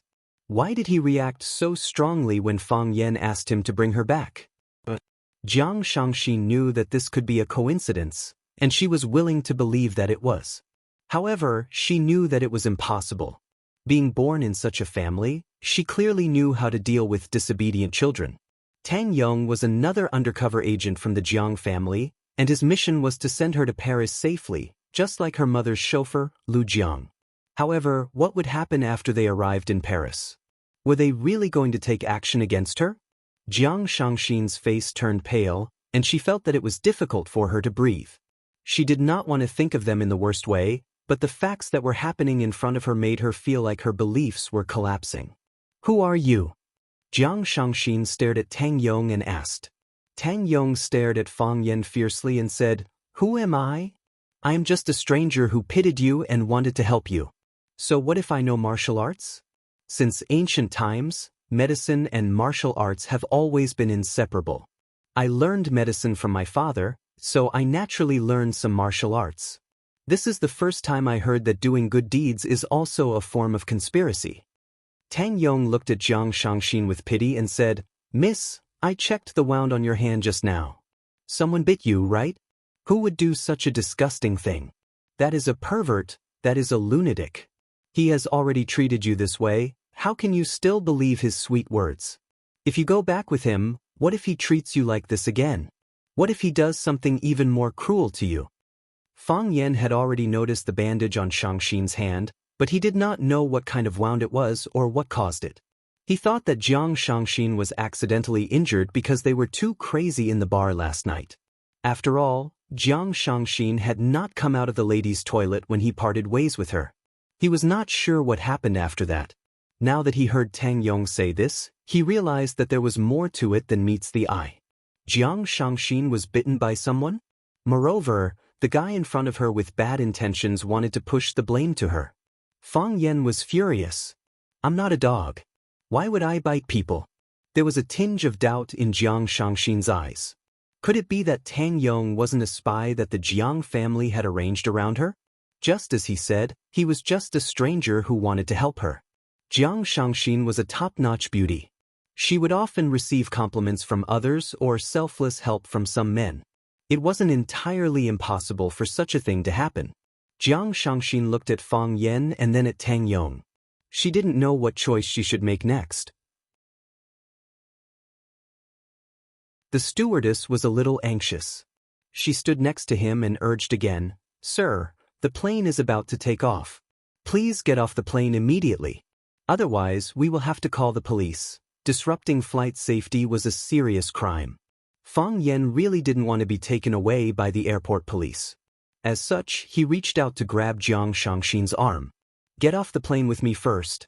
Then we will find a place for you to think about it. If you insist on leaving, I will help you buy a ticket for the next flight to France. If you are willing to stay, I will bring you to a safe place and guarantee your personal safety. When Tang Yong saw that Fang Yan wanted to pull him away, he swung his fist toward Fang Yan's face again. Huff! The punch was swift and fierce. It seemed like he had some foundation. Fang Yan took a step to the side and dodged Tang Yong's attack. Then he reached out with lightning speed and grabbed the vital acupuncture point on Tang Yong's wrist. Tang Yong's body instantly became paralyzed, as if he had been electrocuted. If not for Fang Yan's help, he might not have been able to stand. Tang Yong struggled with all his might. However, he still couldn't escape from Fang Yan's grasp. An abnormal flush appeared on his face. Due to the pain, his facial features were deeply scrunched up. When the air stewardess saw that there was a fight, she hurriedly stopped them and said, Sir, please stop. If not, I will call the police. Fang Yan smiled and said, I did not fight. He wanted to hit me, but I blocked him. If you don't believe me, you can check the surveillance cameras in the cabin.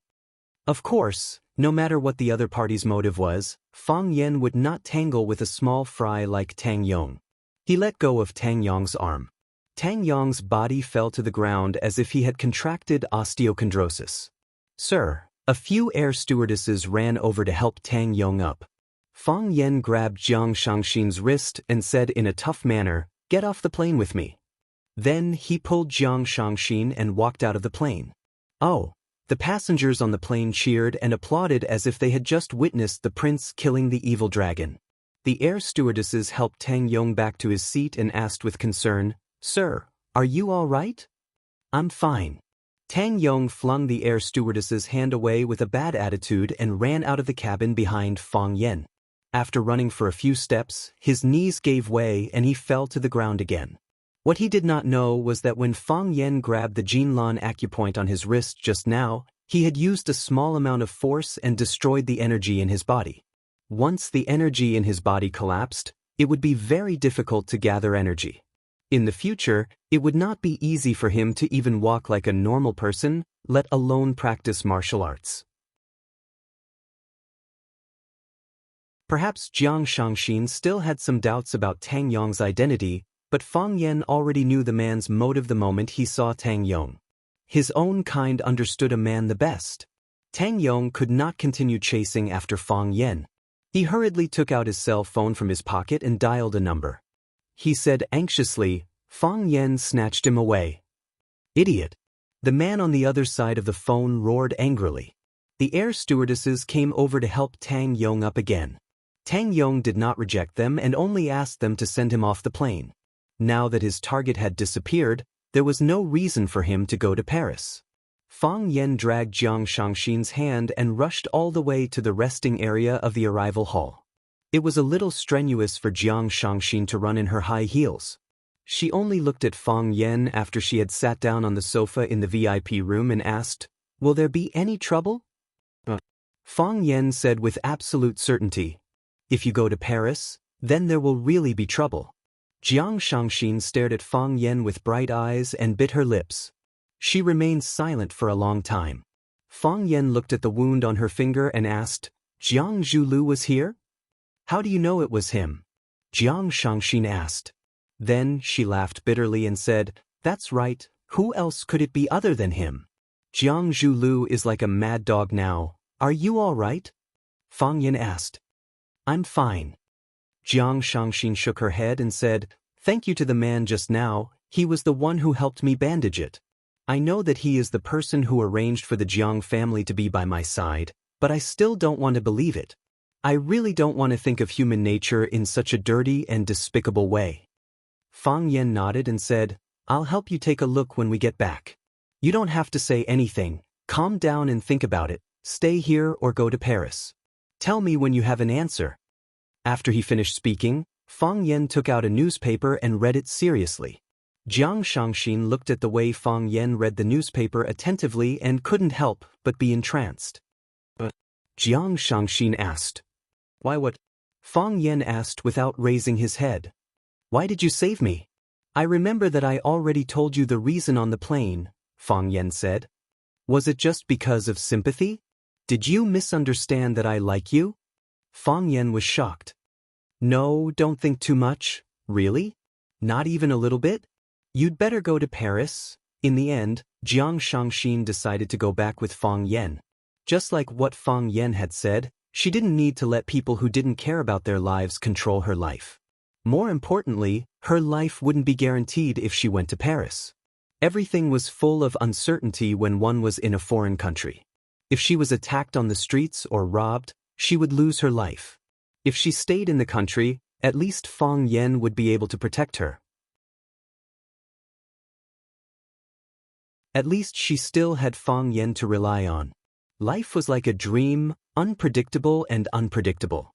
It was too ironic that an enemy of the past would become someone she could rely on in the future.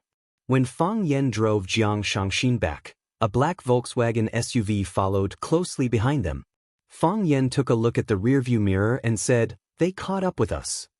"They really trust me," Jiang Shangxin said with a fierce look. "Why?" Fang Yen asked. "Why do they want to kill you?" Jiang Shangxin glanced at Fang Yen and said, "Fang Yen, you are such a hypocrite. You didn't like me from the start, but you didn't reject me when I asked you to buy me a drink. I caused trouble in the bar and took the initiative to smash someone's head with a wine bottle, but you still tried your best to protect me from any harm. Didn't you want to get something to use against Jiang Junling from me? Now that the two of you are in a stalemate in Huaqing and neither of you can do anything to the other, it must be very painful, right?" Fang Yen didn't feel embarrassed that his privacy was exposed. He explained, When I agreed to buy you a drink, I did have some thoughts about you. At that time, I was still hoping that you might be able to mend your ways. If you were a mole, it would indeed be easier for me to deal with Jiang Junling. However, after I got to know you, I gave up on this idea and treated you as a friend. I am talking to you and interacting with you as a friend. I don't want to get anything from you, not even the slightest clue. If you still look at me like that at this time, it is the most serious insult to the word friend. If I expose some scandals about Jiang Junling to you, will you accept it? Fang Yan said.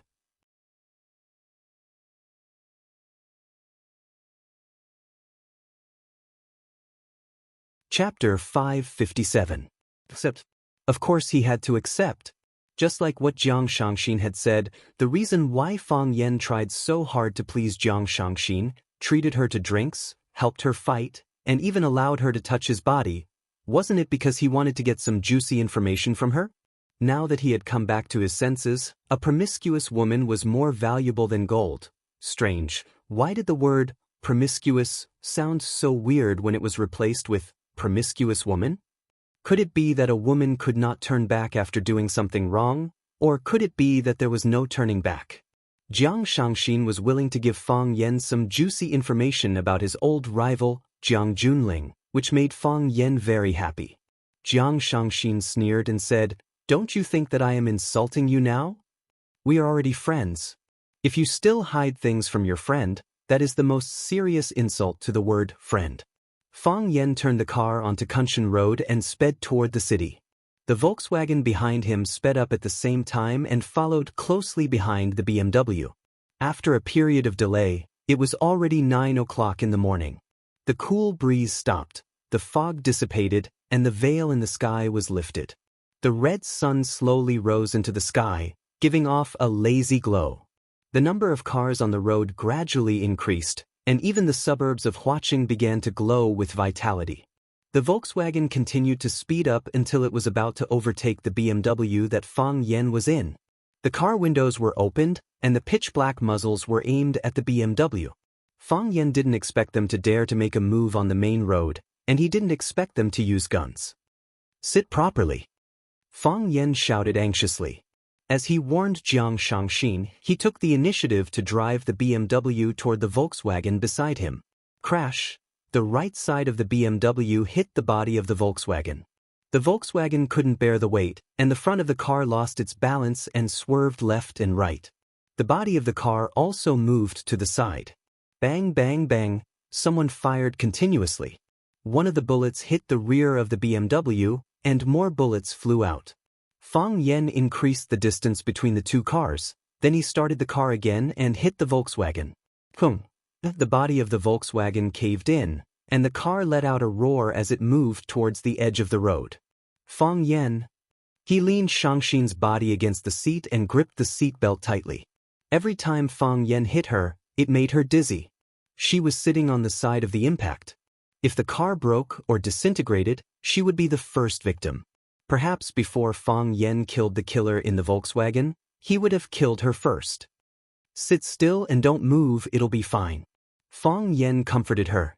He was not reckless, nor was he arrogant. The reason why he dared to use this BMW to crash into the Volkswagen again and was not afraid of knocking Shangxin, who was sitting beside him, to death, was because he knew the origin of this BMW. This BMW T9 series was specially ordered by Chaoyan Technology from BMW in Germany. The body of the car weighed 6 tons, and the important parts such as the door and the front were all made of rare metals. Although it was not bulletproof, it could prevent collisions and effectively protect the driver and the passengers in the cabin. This car had always been Lu Chaoga's car. After a series of attacks on Lu Chaoga, the Qin family did not dare to let Lu Chaoga take the risk of driving alone. As a result, the security personnel equipped him with a more sturdy and bulletproof custom-made GMC car. As Chaoyan technology developed rapidly and fiercely, Lu Chaoga's importance increased, and there were fewer and fewer opportunities to use this car. When Fang Yan returned to Huaqing, he naturally became the new owner of this BMW. Hearing Fang Yan's comforting words, Xianxia could only grip the seatbelt tightly and completely entrust her life to Fang Yan. Quang! Fang Yan drove the BMW and crashed into it again. Quang! It was another fierce collision. The body of the Volkswagen became more and more damaged, and the side of the car door facing Fang Yan was already deeply indented. The car door cracked open, and the shooter got up again and fired in the direction of Fang Yan and Xianxia. Bang! The bullet hit the car door and was reflected by the rare metal. At the same time, Fang Yan finally saw the shooter in the Volkswagen. He had shifty eyes and a huge mole on his chin. He was ugly to begin with, and the black mole made him look even more wretched. When the shooter wanted to continue shooting, Fang Yan drove the BMW and crashed into it again. Quang, quang, quang. Again and again, it moved horizontally and collided with the car again and again. The Volkswagen had already been forced to the edge of the road, and the car tilted unevenly to one side. Quang! Fang Yan stepped hard on the accelerator and slammed the car with the most force he had ever used. Quang, quang, quang! The body of the Volkswagen rolled and crashed into the ditch by the side of the road. Fang Yan did not stop the car. He drove away after crashing the Volkswagen into the ditch. Xianxia heaved a long sigh of relief. When she turned around, she could only see a thick cloud of smoke, and she could no longer see the Volkswagen that had been following closely behind them. It must have liked its new home very much. Are you all right? Fang Yan asked. I'm fine. Xianxia said dejectedly. Fang Yan, they wanted to kill me just now. They might have wanted to kill me too, Fang Yan said. No, they wanted to kill me, Xianxia said firmly. I know that they were aiming at me and I know this feeling very well. Is this what it feels like to be a family member? This is what it feels like to be a family member? It's really disappointing. What exactly have you mastered? Fang Yan asked. What? Xianxia asked. I mean, why did they do this to you? Don't you think that they were too anxious? What kind of information did Xianxia have on them? Why did they want to get rid of her without any regard for the consequences? Of course, they might want to get rid of him, but Fang Yan was very clear that the possibility of this happening was very low. If Jiang Junling wanted to get rid of Fang Yan, he would at least choose a slightly more secluded location and use a more obscure method. There was no need to play such a scary game in broad daylight. This was a murder, not a movie. They were very anxious, and they did not want Xianxia to come back or get together with him. In that case, there was only one explanation. What kind of secret did Xianxia have on her? He was really curious. Xianxia's expression changed slightly, but she did not answer Fang Yan's question.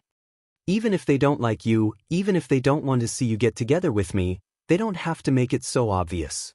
They can take their time to deal with this matter and let you receive the punishment they want to give you, but not now, not this morning. Xianxia's mouth moved, but she did not say anything. Fang Yan patted her thigh, which was wrapped in jeans, and said with a smile, I know this is a difficult choice, so you don't have to tell me the answer. Xianxia lowered her head and did not say a word. No one knew what she was thinking. Be careful, Fang Yan suddenly shouted. As he shouted, he had already turned the steering wheel and rushed toward the ditch on the left side of the road. The car rumbled like a beast in heat. Screech! Fang Yan stepped on the brakes, but the car continued to slide forward. Screech! Screech! Screech! The front half of the car was suspended in the air, and the rear half of the car was caught by a tree stump by the roadside. A moment of carelessness and the car fell into the ditch by the roadside. Crack! A huge rock flew over their heads and landed on the stone ground far away, smashing into pieces. Rocks flew everywhere, and the car was hit with a loud bang. Xianxia wanted to unbuckle the seatbelt, but Fang Yan stopped her and said, Don't move. Xianxia looked at Fang Yan doubtfully, but still decided to listen to his arrangements. She was not a woman who liked to rely on others, and she still maintained her independent personality even when facing a strong person like Jiang Zhulu. However, when she met Fang Yan, she always followed his instructions out of habit. Fang Yan did not get out of the car either. After he pressed the reverse gear, he tapped on the accelerator with the tip of his foot and reversed the BMW. With a sharp turn, the car stopped beautifully by the side of the road. Fang Yen unbuckled the seatbelt and held Jiang Shangxin's hand as he got out of the car. There was another black car parked by the side of the road, and an old man wearing a black shirt and a pair of sunglasses stood on the roof of the car with a bamboo pole in his hand. He looked at Fang Yen, who was walking toward them, with a serious expression on his face. The fisherman. He was a close friend of Fang Yan's grandfather, Fang Hui, and a senior martial artist who had repeatedly given Fang Yen pointers. However, he had another identity, Jiang Junling's consecrator. If possible, Fang Yen really did not want to get into a fight with this old man whom he respected. However, looking at the situation today, he was afraid that the problem would not be solved without a fight. Fang Yan's head was throbbing, and he wished he could dig a hole and hide in it. Fang Yen stood far away and looked at the fisherman, whose clothes were fluttering in the autumn wind. He chuckled and said, "Old master, are you fishing? If you want to fish, go to the sea. Why did you come to this place where there is no river or sea? Who said that you have to go to a place where there is a river and sea to fish? Didn't I give you a great white shark just now? That trick of luring the shark from the east was indeed not bad. But isn't it a little too much? I didn't provoke you. Why did you lure the shark to eat me?" The fisherman looked at Fang Yen and said seriously, "Fang Yen, you are very smart, and you should know the purpose of my trip. That trick just now was just a test.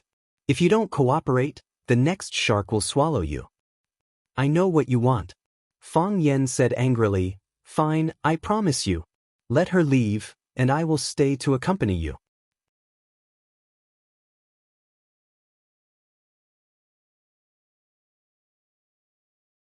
Chapter 558.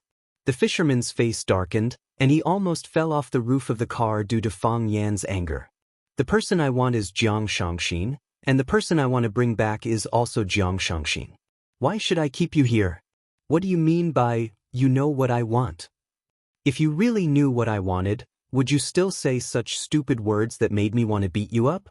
The fisherman glared at Fang Yen and shouted, "Fang Yen, don't be unreasonable. You are the unreasonable one." Fang Yen said, "If you are not unreasonable, why did you come here early in the morning to block the road? Why did you fish up a huge rock to smash my car? Do you know that if it wasn't for my quick reflexes and good driving skills, both of our lives would have been gone just now? You would have been a murderer by now. Even if we didn't die, it would be an attempted murder. As long as I make a call, the police can arrest you and bring you back to jail. If you meet some perverts, you will have to pick up the soap for them." "Pick up the soap? What soap?" The fisherman was old and never went online, so he didn't understand the deep meaning behind the words "pick up the soap." Fang Yen looked at the fisherman's old face and said, "But you don't have to worry about this problem. Probably, those male prisoners won't be interested in you, right? They like young men with fair skin and tender flesh. You shameless person." The fisherman finally understood the close relationship between staying in jail and picking up the soap. He flew into a rage and wanted to fight with Fang Yen with the fishing rod in his hand. Fang Yen patted Jiang Shangxin's shoulder and said, "Leave, the person they want is me. I will go with them." Jiang Shangxin shook her head. She knew that the person they wanted was her. She was the person involved in the incident. If she were to leave just like that, where would Fang Yen be? Fang Yen was her benefactor, her savior. She, the person involved, had passed away and pushed all the problems, responsibilities, and dangers onto Fang Yen. She could not do such a thing. She could do it in the past, but not now. "Let's go." Fang Yen shouted angrily, "I'm not your man, nor am I your lover. There's no need for you to stay and die with me. Even if you say so, I won't believe you. Let's go, let's not delay our men's negotiation." Fang Yen. The fisherman felt that it was better for him to make things clearer. Otherwise, this kid would keep pretending to be crazy. After dealing with him a few times, he could roughly gauge his kung fu, but his shamelessness was unfathomable. "You can go, but she has to stay." Fang Yen stared at the fisherman with wide eyes and said, "You are already so old, and you still want to hit on a little girl? Are you okay now? All right, don't stand on top of the car and act like Superman." The wind is strong and the waves are strong. You have to be careful not to hurt your waist. Fang Yen, Don't slander me, I'm not that kind of person. Fang Yan had a serious expression on his face and said in an extremely serious tone, Senior, if you are really a kind and virtuous person, why would you do such a thing? You should know what kind of person Jiang Junling is, and you should also know what kind of punishment she will face when she returns. Senior, you are also from the underworld, so you should be familiar with the principles of martial arts. Don't bully others with martial arts, don't use your power to bully others. Senior, you can't be considered a real martial artist by doing this, right? If Xianxia really meets with misfortune after she returns, how can you bear to do so? Will your heart of martial arts not be damaged at all? One has no choice in the underworld. The fisherman was a little down and sighed. It's not convenient for me to tell you the reason, but I must bring this girl back. Fang Yan, I don't want to fight with you. You should leave. Fang Yan smiled and said, If I leave just like that, what kind of man would I be? Fang Yan held Xianxia's wrist and said, When I chased her back, I promised her that I would ensure her safety. It's not that a man's promise is worth 1,000 taels of gold, which man hasn't lied to others before? I just feel that since I have said it in front of so many people, I can only try my best to fulfill it. I am a man who cares about his reputation. The rims of Jiang Xianxia's eyes were red, and large droplets of tears rolled down her cheeks. She wasn't a pretentious woman, but the feeling of being taken care of and protected by someone was really heartwarming. It was like a salmon fillet that had been dipped in a large amount of wasabi. When one bit into it, all the hair on her body stood up and tears gushed out. The more she endured, the more intense the feeling became. It was impossible to guard against. She didn't get this feeling from her father, because she had a cold relationship with her father since she was very young. She didn't get this feeling from her mother, because her mother was very busy and didn't have time to take care of her. She didn't get this feeling from her husband either, because she didn't need him when he could protect her, but when she needed him to protect her, he stood against her. She didn't get this feeling from her other relatives, because they wouldn't offend Jiang Junling, who was very influential in the Jiang family, just for her. But she got it from Fang Yan, a man who was originally unrelated to her, or rather, hostile to her. It was a very strange feeling, and a very ridiculous thing. Jiang Xianxia pushed Fang Yan's palm away, took 2 steps forward, looked at the fisherman and said, Let's go, I will go back with you. I know that my brother wants me, he is afraid. The fisherman looked at Jiang Xianxia and said, Get in the car. Jiang Xianxia turned to look at Fang Yan and said, Fang Yan, you have done what you promised. I know that you are a man who is very guarded, and you won't believe anything that others say easily. But I still want to tell you, it's nice to meet you. It's really a very happy thing. Thank you. After Jiang Xianxia finished speaking, she walked toward the black car under the feet of the fisherman. Fang Yan grabbed Jiang Xianxia's arm and said, Do you know what it means for you to go back with him? I know. Jiang Xianxia said, I know it even more clearly than you think. Fang Yan, I have known my brother for more than 20 years, I know what kind of person he is. Fang Yan shook his head and said, Whether you know it or not, I will not let you go. You have to listen to me on this matter. Don't think that I am doing this for my own good, I don't feel good about not being able to bring you back. Fang Yan looked at the fisherman and said, Either you let her go, or I will go with her. The fisherman raised the fishing rod in his hand and said, Since this is the case, let's see what we can do. Everyone says that you are the leader of the resurgence of the Taiji sect. I want to see if you can carry this burden. Put in some effort, don't embarrass your grandfather. Fang Yan sighed and said, Xianxia is just a weak and powerless woman. Do you have the heart to bring her back? You have practiced martial arts all your life, just to bully a woman with a pitiful background? The fisherman was furious. He shook the fish tank in his hand, and a silk line wrapped around Fang Yan's neck. He scolded loudly and said, You rascal, you have broken my state of mind again. You are as despicable and shameless as your grandfather. The brave had no fear. During a battle, if one had a reason to win and a fighting spirit to win, then it would have an additional effect on oneself during the battle. Fang Yan deliberately made Xianxia sound pitiful and described her as a little rabbit that was being bullied by others, and the fisherman was the accomplice that was going to send the little rabbit into the big bad wolf's mouth. In this way, the fisherman would lose his righteous stance and the reason to win during the battle with Fang Yan. Breaking one's state of mind and weakening one's fighting spirit, Fang Yan was already invincible on the mental level before the battle even started. Most importantly, could it be that Fang Yan's grandfather, Fang Hui, often did such things when he was fighting with others? From the fisherman's angry roar, it was obvious that this was not the first time he had suffered a loss in front of the Fang family. Swoosh! The fishing line was like a steel knife, and it quickly and silently coiled around Fang Yan's neck. If the fishing line wrapped around Fang Yan's neck, it would only take a gentle pull for his head to be chopped off. With a lift of his wrist, Fang Yan sent Xianxia's body far away. Xianxia only felt that she was lifted up by a gust of air, and her body was completely out of her control. By the time she landed, she was already a few meters away from the battlefield. At the same time that Fang Yan sent Xianxia away, he tapped the tip of his foot on the ground and leaped high into the air. He leaped very high, and he stepped on the fishing line with his feet. His body rose into the air and charged toward the fisherman who was standing on the roof of the car. He waved his hands and attacked the fisherman 38 times in a row. His palms were silent, but they stirred up a strong airflow. The 38 palms merged together and formed a tornado-like storm, and the eye of the storm was the fisherman who was standing on the roof of the car. Cloud-expelling palm. Fang Yan's body spun 360 degrees in the air, and he smashed down in the fisherman's direction with a powerful aura. Clang! When the airflow swept past, a huge hole appeared where the fisherman was standing.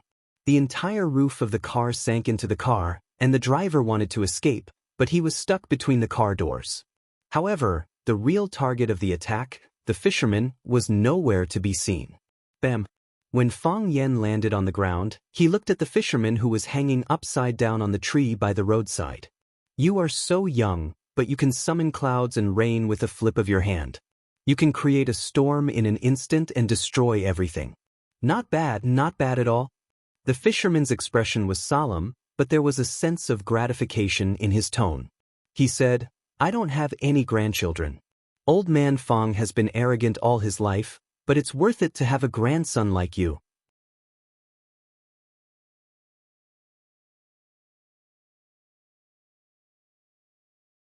Chapter 559. Save me. The driver stuck his head out of the car door and half of his body was stuck in the car. His body was drenched in blood and there was a pool of blood on the ground.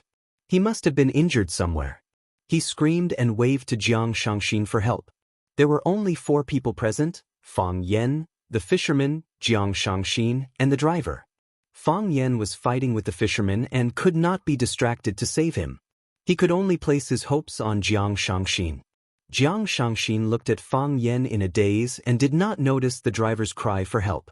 This was not the first time that Xianxia saw Fang Yan in action, but she was once again conquered by his skills. Her body was lifted by a gust of air just now, and when she reacted, she was already a few meters away. What was going on? What was going on when Fang Yan jumped so high and flew into the air like a bird? Furthermore, he could make a hole in the roof of the car with just one slap. Was this magic? Fang Yan slapped 38 times in a row. As his movements were too fast, Xianxia only saw one slap.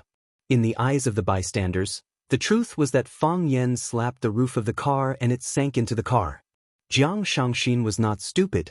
She knew that when Fang Yan was fighting with the fisherman, it was the best time for her to leave this place. However, Xianxia did not leave. She knew that Fang Yan was very powerful, but what if Fang Yan could not defeat the old fisherman? It was said that a woman in love had 0 IQ. This sentence was especially suitable for Xianxia. Because she was in love, she was more worried. When Fang Yan's tornado shot out, the fisherman knew that this kid's strength was shocking. That was the power of nature and it was irresistible. He could not block it or destroy it. The only way was to avoid it and choose to escape. He flicked his wrist and the fishing line in front of the fishing rod flew towards the big tree at the side. The thread wrapped around the tree trunk, and he darted out like Spider-Man who had released a flying thread. Yes, The fisherman holding the fishing rod did look like the superhero created by Hollywood, Spider-Man. The fisherman's legs were in the air and his entire body was hanging on the tree trunk by the fishing line. The tree trunk creaked and groaned, as if it would break at any moment. Fang Yan looked at the fisherman and said, "I am very happy to be praised by the fisherman. Why don't we find a place to drink tea and chat instead of fighting and killing?" The fisherman sneered and said, "You are too arrogant. This is just the beginning.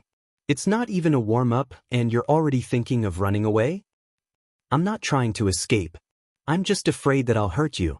Fang Yan acted as if he was thinking for her sake. "This is just a little bit of strength, not even 1/10 of my strength, and you keep praising me. You say that a tiger has no descendants, and that heroes come from the young. I did not say that is a hero, but that is what you have shown. This is enough to make you gasp in surprise, which means that your power is far from mine. You can't beat me anyway, so there is no need for us to continue fighting, right? If I really hurt you, wouldn't my grandpa break my legs when I get back?"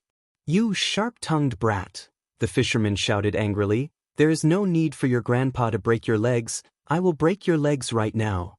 As the fisherman spoke, he flicked his wrist. Crack! The branch that was hanging on the fishing line snapped and flew towards Fang Yan with its lush leaves. Whoosh, whoosh, whoosh. The branches carried the sound of the wind, and leaves fell as they flew. However, the falling leaves did not scatter with the wind. Instead, they flew towards Fang Yan like leaves. The saying, "flowers and leaves can hurt people," was used to describe the experts of the Jianghu. Fang Yan's body spun on the spot. Drunken crane riding the wind made her look like a butterfly flying through the flowers. Whoosh, whoosh, whoosh, the leaves pierced through his head, cheeks, ribs, crotch, and other parts of his body, but they could not touch his body. In Jiang Shangxin's eyes, Fang Yan was strolling leisurely in the rain of leaves, and his posture was extremely carefree. Bang, bang, bang, bang, bang, the leaves pierced the ground or the black car, and the body of the car was cut one after another. There were also 2 leaves that pierced the thighs of the driver of the black car. The driver could only watch as the leaves flew towards him, but he could not avoid them. He could only scream in pain again and again. The most terrible thing was the thick tree trunk that was thrown over by the silver line. They came crashing towards Fang Yan's head, as if they were attacking indiscriminately. Fang Yan did not avoid them, and his body rushed straight towards the tree trunk. When he was about to get close, he suddenly punched out. The tree trunk was like a lit firecracker, suddenly exploding with a series of crackling sounds. Fang Yan's body continued to rush forward, and he headed towards the fisherman who was pouncing towards him. The fisherman held the fishing rod in his hand, and the fishing rod pierced towards Fang Yan's chest like a long sword. What was even more strange was that the fishing line seemed to have eyes, and it actually wrapped around Fang Yan's body from behind. There was a spear in front of him, and there was a net behind him. It was a pincer attack, and it was difficult to advance or retreat. Fang Yan did not advance, nor did he retreat. His body instantly stood still, and then he stepped on the yin and yang poles, and he spun rapidly on the spot. Whoosh, the long line passed by him, and it attacked where the fisherman was.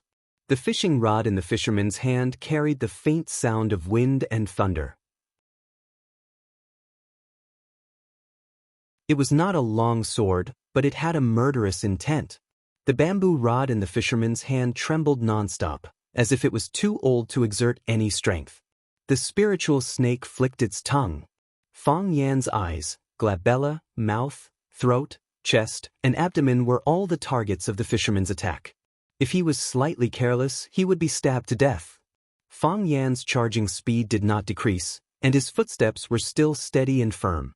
The Taiji heart spun wildly, and the Taiji domain was also fully unleashed. In Fang Yan's mind, the bamboo rod in the fisherman's hand turned into a long red snake.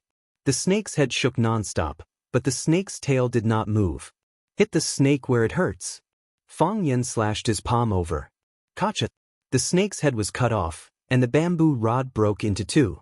The fisherman stabbed again with the broken branch, and Fang Yan slashed again. Gotcha! Stabbed again. Slashed again. Gotcha! Stabbed again. Hacked again. The fisherman stabbed 7 times in a row, and Fang Yen slashed 7 times in a row. Every time he slashed, a section of the bamboo rod would break off. Very quickly, the bamboo rod was left with only a small section in the fisherman's hand. When Jiang Shangxin saw this, before the smile on her face could spread, she saw the fisherman raise the broken bamboo rod in his hand and stab it toward Fang Yan's chest. Fang Yan, Jiang Shangxin called out anxiously. Tisich, the bamboo rod pierced into Fang Yan's body, and the bamboo rod in the fisherman's hand disappeared completely. Fang Yan, Jiang Shangxin was really frightened. She looked at the sharp bamboo rod that disappeared from Fang Yan's body in disbelief, and she was unwilling to believe what she had seen. Fang Yan stood up to protect her, and if Fang Yan was injured or killed because of this, then how could she continue to live? Her eyes were wet, and big drops of tears rolled down her cheeks. Her body trembled violently, and she wanted to rush up to check on Fang Yan's condition, but she realized that her legs did not have the strength to move at all. When her father took Feng Xing away, she was not by his side, and all she saw was his swollen corpse. Therefore, she could not experience that kind of feeling.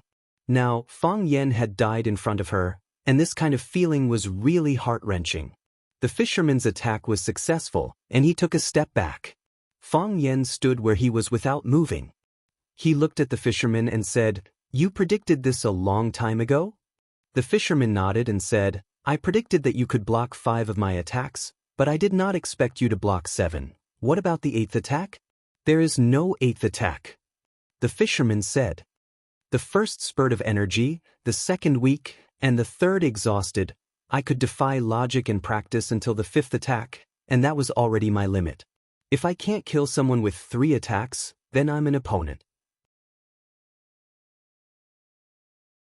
If I can't kill someone with 5 attacks, then I'm an expert. If I can't kill someone with 7 attacks, then I'm a killer. So you chose to give up?" Fang Yan asked.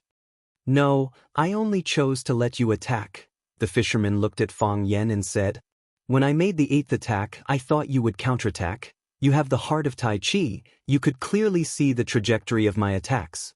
When I made my move, you only needed to make a simple dragon-catching hand to snatch my sword, then take the opportunity to stab into my chest or the 3rd rib.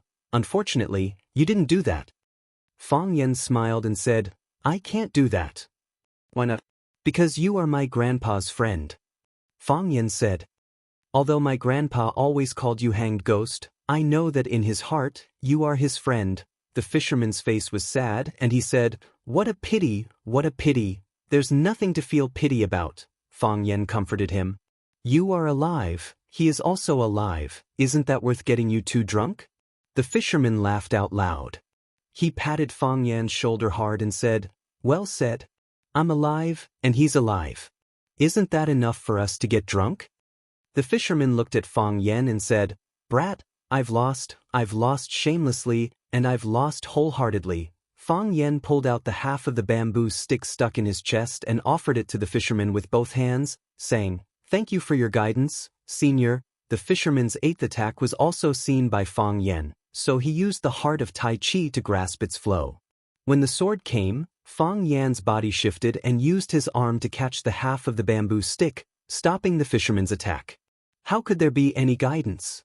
You won against me with your own skills, that's all," the fisherman said. He took the half of the bamboo stick that Fang Yan gave him, then stabbed it into his chest. Cha! The sound of flesh being pierced could be heard, and fresh blood instantly stained his chest. "Senior," Fang Yan hurriedly stopped him. The fisherman waved his hand and said, "Don't worry, I won't die." The fisherman looked at Fang Yan meaningfully and said, "You were supposed to stab me, but since you weren't willing to do it, I had no choice but to do it for you." The fisherman looked at Shangxin, who was crying bitterly not far away, and said, "Let's go. Let's go. Leave with him and never come back. It's not worth it for you to come back."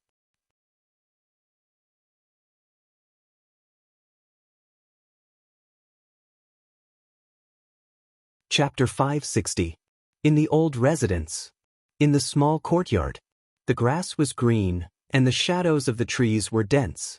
There was the autumn breeze, the intoxicating fragrance of the flowers, and the sound of birds and insects. The autumn in the south was still humid and warm. The moist and warm weather nourished the flowers and plants, making them look especially energetic and pleasing. Jiang Junling liked osmanthus flowers, and there was an osmanthus tree planted in the courtyard where he lived. This tree had been around for some years, and its branches were thick. It was covered with scars as if it had experienced hundreds of battles, big and small. It looked like a disabled veteran. However, the flowers that bloomed from this old tree had a strong fragrance.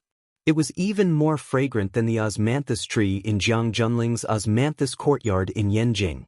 Jiang Junling stood under the osmanthus tree, reached out to pluck a bouquet and sniffed it. Because of the rain that had just fallen, the stamens of the flowers were still stained with water. When Jiang Junling placed the osmanthus flower at the tip of his nose, the water droplets dripped onto his face and body. Jiang Junling took a deep breath and looked extremely satisfied. He smiled and said, "It is said that the oranges in the south are not sweet in the north, but the osmanthus is so fragrant whether it is in the south or the north." Li Yun stood next to Jiang Junling and said, "The military order is a person who has tender and protective feelings for the fairer sex, so he felt that this osmanthus is fragrant. If those uncouth men were to smell it, how would they be able to distinguish between the southern and northern osmanthus fragrance?" Jiang Junling nodded and said, "There are people who can appreciate flowers, but there must be flowers to appreciate." Jiang Junling looked at Li Yun gently and asked in a teasing voice, "Auntie, do you think we can appreciate flowers today?" Li Yun's face was pale, and she said softly, "Military order, Xianxia is still young and doesn't understand. This time she is in the wrong. I will definitely teach her a lesson. I will definitely send her abroad and never let her come back. I will personally send her there." Jiang Junling shook his head and sighed, saying, "Men are sentimental and sentimental, while women are devoted and heartless. There's no turning back. A woman who has a change of heart will never turn back." Military order. Li Yun hurried forward and tugged at Jiang Junling's sleeve. With a pleading look on her face, she said, "Military order, please let Xianxia off this time. I beg you, please let Xianxia off this time. I'll agree to any of your conditions. I'm willing to be your slave and do whatever you want me to do. I'm begging you, let Xianxia off this time, all right?" Jiang Junling reached out his hand to caress Li Yun's worried face and softly said, "Auntie, you are a good woman, but you fell into the hands of a man like fourth uncle. This is fate's injustice to you, and the Jiang family has let you down. So, fate and the Jiang family want to give you some compensation. Thus, you are now in control of the best business of the generals, and you have become a strong woman who is admired and sought after by countless people. Dazzling and glorious. Auntie, you are also a capable woman. Your capabilities make it hard for others to bear to hurt you even the slightest bit. This is also the reason why I agreed to you sending Xianxia overseas. Because I know that you only have this one daughter by your side. Both of you depend on each other for survival, and your relationship is something that I want to protect. So, no matter how much Xianxia angers or hurts me, I won't stoop to her level for your sake. You are right, she is still a child and she doesn't know any better. But Auntie, there must be a limit to everything."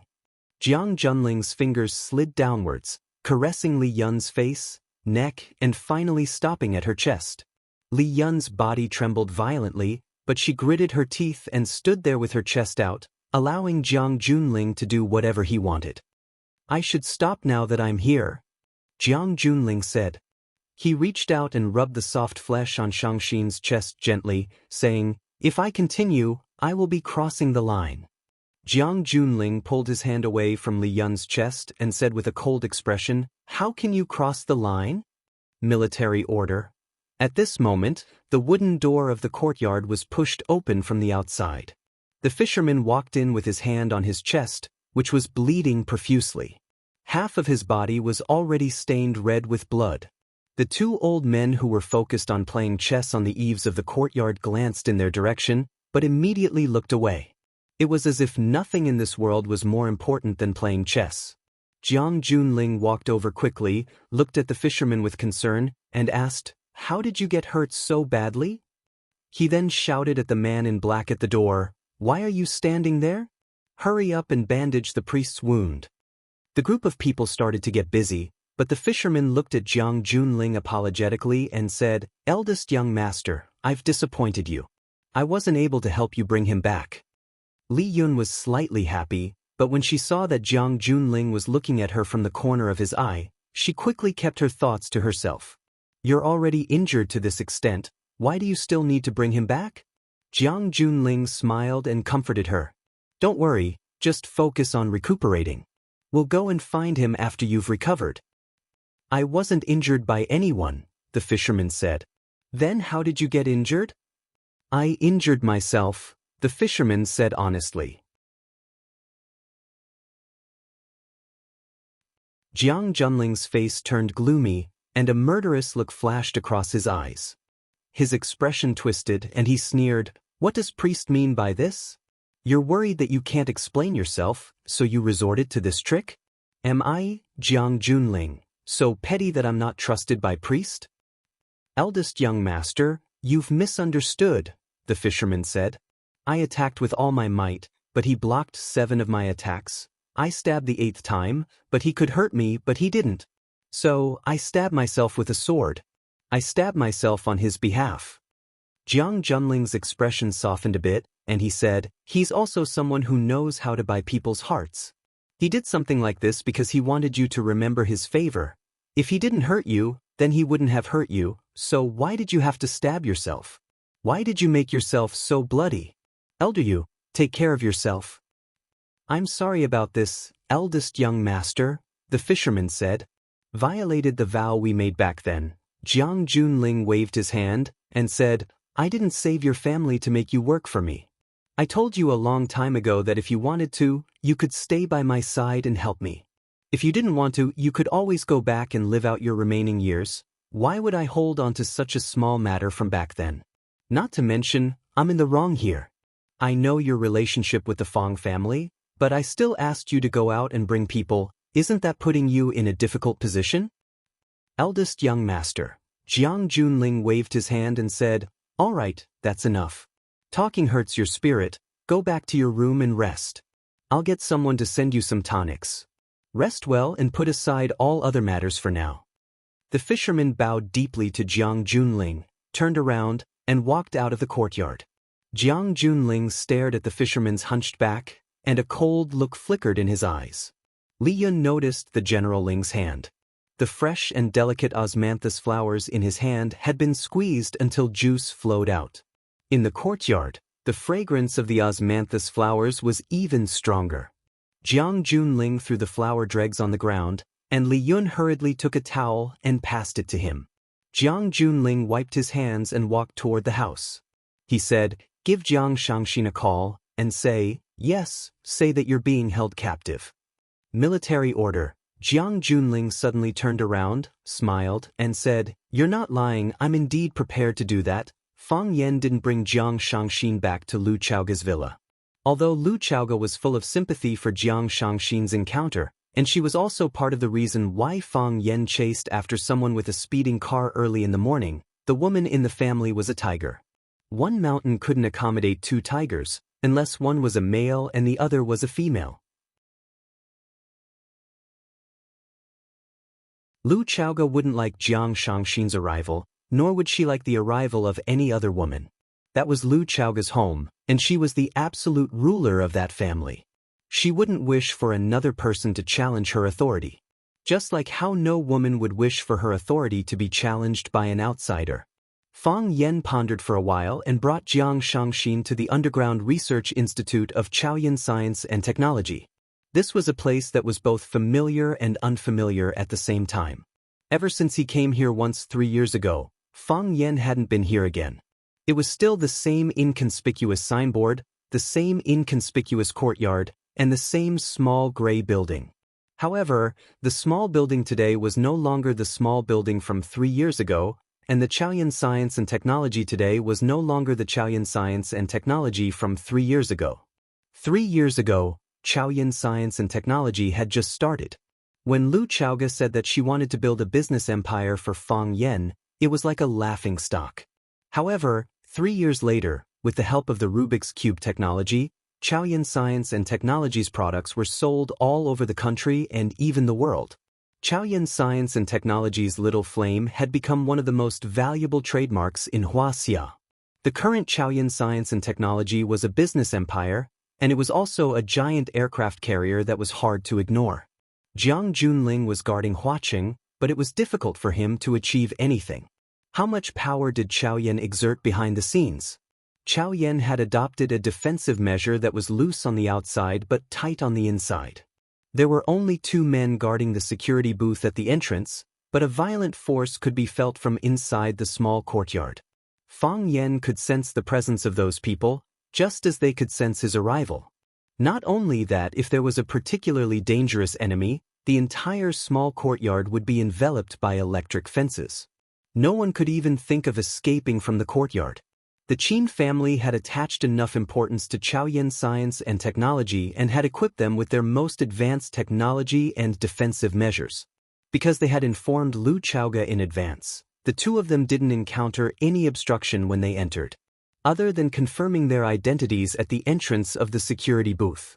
It was also the first time that Jiang Shangxin had come to the Chaoyan Research Institute. She sized up the legendary small courtyard with a face full of curiosity and said, "So this is the most mysterious underground research institute of Chaoyan Science and Technology. Aren't you afraid that I'll reveal the secret of this place by bringing me in?" Fang Yan looked at her with a smile and said, "Then just take it that I'm blind."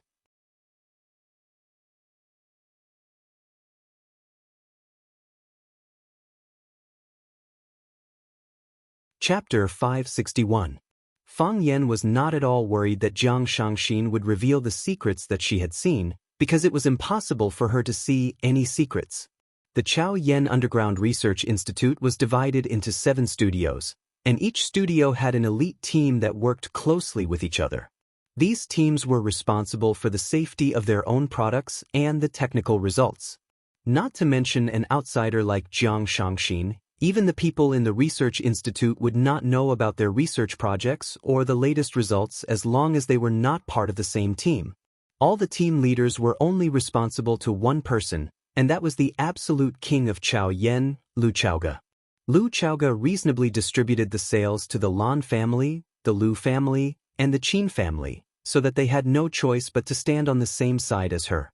She was in charge of the recruitment of personnel, the management of the Research Institute, and the final decision on the products. When a new product came out, it was entirely up to her to decide whether or not it should be launched or when it should be launched. Even the other major shareholder, the Qin family, could not directly interfere with such matters. Unless they specifically wanted a product, they would only communicate with Lu Chaoga. Fang Yan was the 3rd major shareholder of Chaoyan Technology and also the most irresponsible shareholder. Other than knowing that Lu Chaoga was continuously transferring dividends to his account, he knew nothing about Chaoyan Technology. The reason why he brought Jiang Shangxin to the interior of Chaoyan Technology was because this was the safest place in Huaqing. He believed that even with Jiang Junling's capabilities, he would not be able to break into this place, unless he mobilized a large number of troops. However, how could the troops cooperate with them to do such a thing? Jiang Shangxin glanced at Fang Yan shyly and pretended to grumble, "You're not blind. You know that it's hard for me to get out once I'm in here. On the other hand, if you bring me to a place like this, I won't be able to resist if you want to do anything to me. This is your territory, and I won't be able to cry out for help then." Fang Yan laughed and said, "How can you say this in reverse?" Jiang Shangxin was even more embarrassed. At that time, she pulled Fang Yan to the toilet and teased him, but she could not make him stay. Fang Yan's self-control was indeed much stronger than hers. As the 2 of them stood at the door, a short-haired woman in a white coat came out to welcome them. "Mr. Fang, hello." The short-haired woman looked at Fang Yan with a smile and took the initiative to greet Fang Yan. "You're Xiaoming?" Fang Yan looked at the beautiful woman in front of him in shock and said in disbelief. Xiaoming was Lu Chaoga's secretary when she was the vice principal of Rosefinch High School. She had a good impression of Fang Yan back then. Later, when Lu Chaoga left Rosefinch to start her own business, Xiaoming was transferred to work in the principal's office. Some time ago, Lu Chaoge was betrayed by his assistant, so he transferred his former secretary, Xiao Meng, to work by his side. Now, Meng Xiaoying had become Lu Chaoge's new assistant. "It's me. Mr. Fang, you didn't expect to meet me here, did you?" Xiaoming looked at Fang Yan with a smile, a simple and happy look. This girl was always so carefree and happy. "I didn't expect to meet you here," Fang Yan said. "Why, don't you work at the school anymore?" "After Principal Lu left the school, I have been in contact with Principal Lu. Some time ago, I heard that Principal Lu was sick, so I wanted to go see her. Principal Lu asked me if I was happy at work, and I said it was fine. Principal Lu asked me if I wanted to transfer to work by her side, and of course I was willing. So now I am Principal Lu's secretary again," Meng Xiaoying said proudly. Fang Yan also smiled and said, "Congratulations." Congratulating me means treating me to a good meal. After I followed Principal Lu, I found out that you are also a major shareholder of Chaoyan Technology. Mr. Fang, although it is said that one should not show one's wealth, aren't you being too careful? Do you know how much money you have now?" Fang Yan thought about it and said, "I really don't know." "You," Meng Xiaoying was furious. "How could there be such an arrogant person?" "I really don't know," Fang Yan said with a bitter smile. "I spend very little money. And I rarely check my bank accounts. So this is how the rich live," Meng Xiaoying said with a click of her tongue. "But don't worry, I will help you calculate clearly in the future. Oh yes, Principal Lu called me and asked me to bring you to the Underground Research Institute." Meng Xiaoying looked at Jiang Shangxin, who was standing beside Fang Yan, with hostility and said, "Come with me." "Thank you," Fang Yan said with a smile. Meng Xiaoying waved her hands generously and said, "What kind of relationship do we have? Why are you thanking me?" "Oh yes, Mr. Fang, when are you and Principal Lu getting married?" Fang Yan was stunned and asked, "Who said we are getting married?" Meng Xiaoying gritted her teeth and stared at Fang Yan and said, "You heartless fellow, the last time I went to visit Principal Lu, he said that you were living together. You actually never thought of getting married? What do you think Principal Lu is? You don't want to take responsibility after taking what you have, right? Let me tell you, I hate such irresponsible men the most. They are worse than beasts, they are the scum of the scum." Wait. Fang Yan hurriedly stopped her. "Do you know what my relationship with Principal Lu is?" "Of course I know. Aren't you already living together?" "You misunderstood. You call this a misunderstanding. You men really know how to pass the buck? I just don't understand. Why would such a smart and beautiful woman like Principal Lu fall for you? If she wanted to find a partner, wouldn't all the men in the world come to her for her to choose?" "Meng Xiaoying, don't call my name. From today onwards, I don't know you anymore. Principal Lu and I don't have the kind of relationship you think. We are just pure, but very close friends. She is a very, very important woman to me, but she is not my woman. We didn't what? We didn't do anything." Fang Yan touched his nose and said. Jiang Shangxin stared at Fang Yan in bewilderment and said, "Fang Yan, don't tell me you are still a virgin? What do you know?" Fang Yan swept a glance at him and said, "I just want to give my first time to my future wife. I'm not a casual man." "Then leave it to Principal Lu." Meng Xiaoying's expression softened a little. "Principal Lu is the most suitable woman for you. As for the others..." Although Meng Xiaoying did not say it too clearly, Jiang Shangxi knew that "them" meant that the other women were not worthy. She was not worthy either. Fang Yan and Jiang Shangxin looked at each other. They did not want to lower themselves to the level of this immature girl. Under Meng Xiaoying's lead, they took the elevator down to the Underground Research Institute. The elevator was newly installed and required fingerprint and voice verification before it could be used normally. If someone with bad intentions wanted to use the elevator, even if they barged in and were discovered by the security personnel, they could immediately spray the knockout powder to cause the person to faint or even die. The Underground Research Institute had also been renovated once again. Some old things were removed and replaced with a large amount of titanium metal. The entire Underground Research Institute had become a gorgeous silver-white empire. Countless people dressed in white were walking back and forth in the transparent glass room. Everyone's expression was so infatuated and focused. "This is the work area," Meng Xiaoying said. Meng Xiaoying led Fang Yan and Jiang Shangxin through an alloy door and arrived at the resting area of the Underground Research Institute. Although they were underground, they could not feel the pollution of the air. The air and water that had been filtered by 13 air filtration nets was fresher and more delicious than the air outside. There was plenty of light and a large number of green plants planted in the basement. Some people were drinking coffee and chatting in the resting area, while others were exercising and jogging.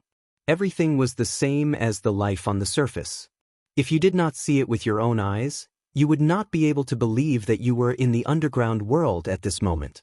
Meng Xiaoying walked to the front of a white door and entered a password into the password box at the door.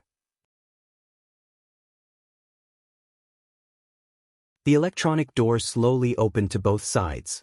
"You need to enter the password for the first time," Meng Xiaoying said. She looked at Jiang Shangxin unhappily and said, "Place your hand on the identification area." "Identification area?" Jiang Shangxin asked doubtfully.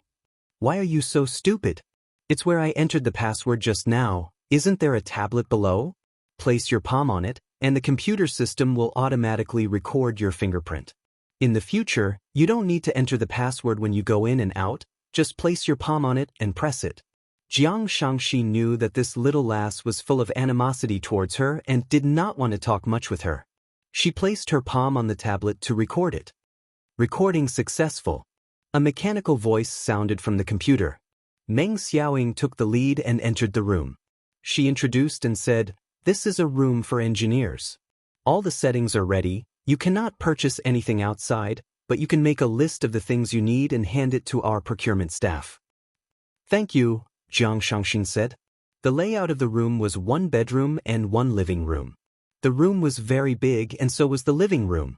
It was mainly white, with some light green and yellow furniture complementing it. The overall layout was very cozy. This couldn't be compared to the house that Jiang Shangxin usually stayed in. However, they were in trouble now, and their lives were on the line. It wasn't the time to be picky.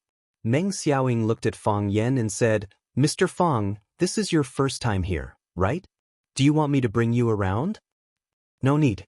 Fang Yan rejected her. "I still have some things to say to Miss Jiang." Meng Xiaoying said helplessly, "Then I'll go and pour you a cup of coffee. Remember not to close the door." Fang Yan really wanted to knock her head. What is this little girl thinking in her head? She thought that they were going to have sex in this enclosed space. When he thought of the words dry firewood and blazing fire, he took another look at his surroundings. When he saw Shangxin, who was more beautiful than a flower, standing panting in front of him, Fang Yan suddenly felt that Meng Xiaoying's worries were not unfounded. You're tuning in to the Wang Lin's Journey YouTube channel.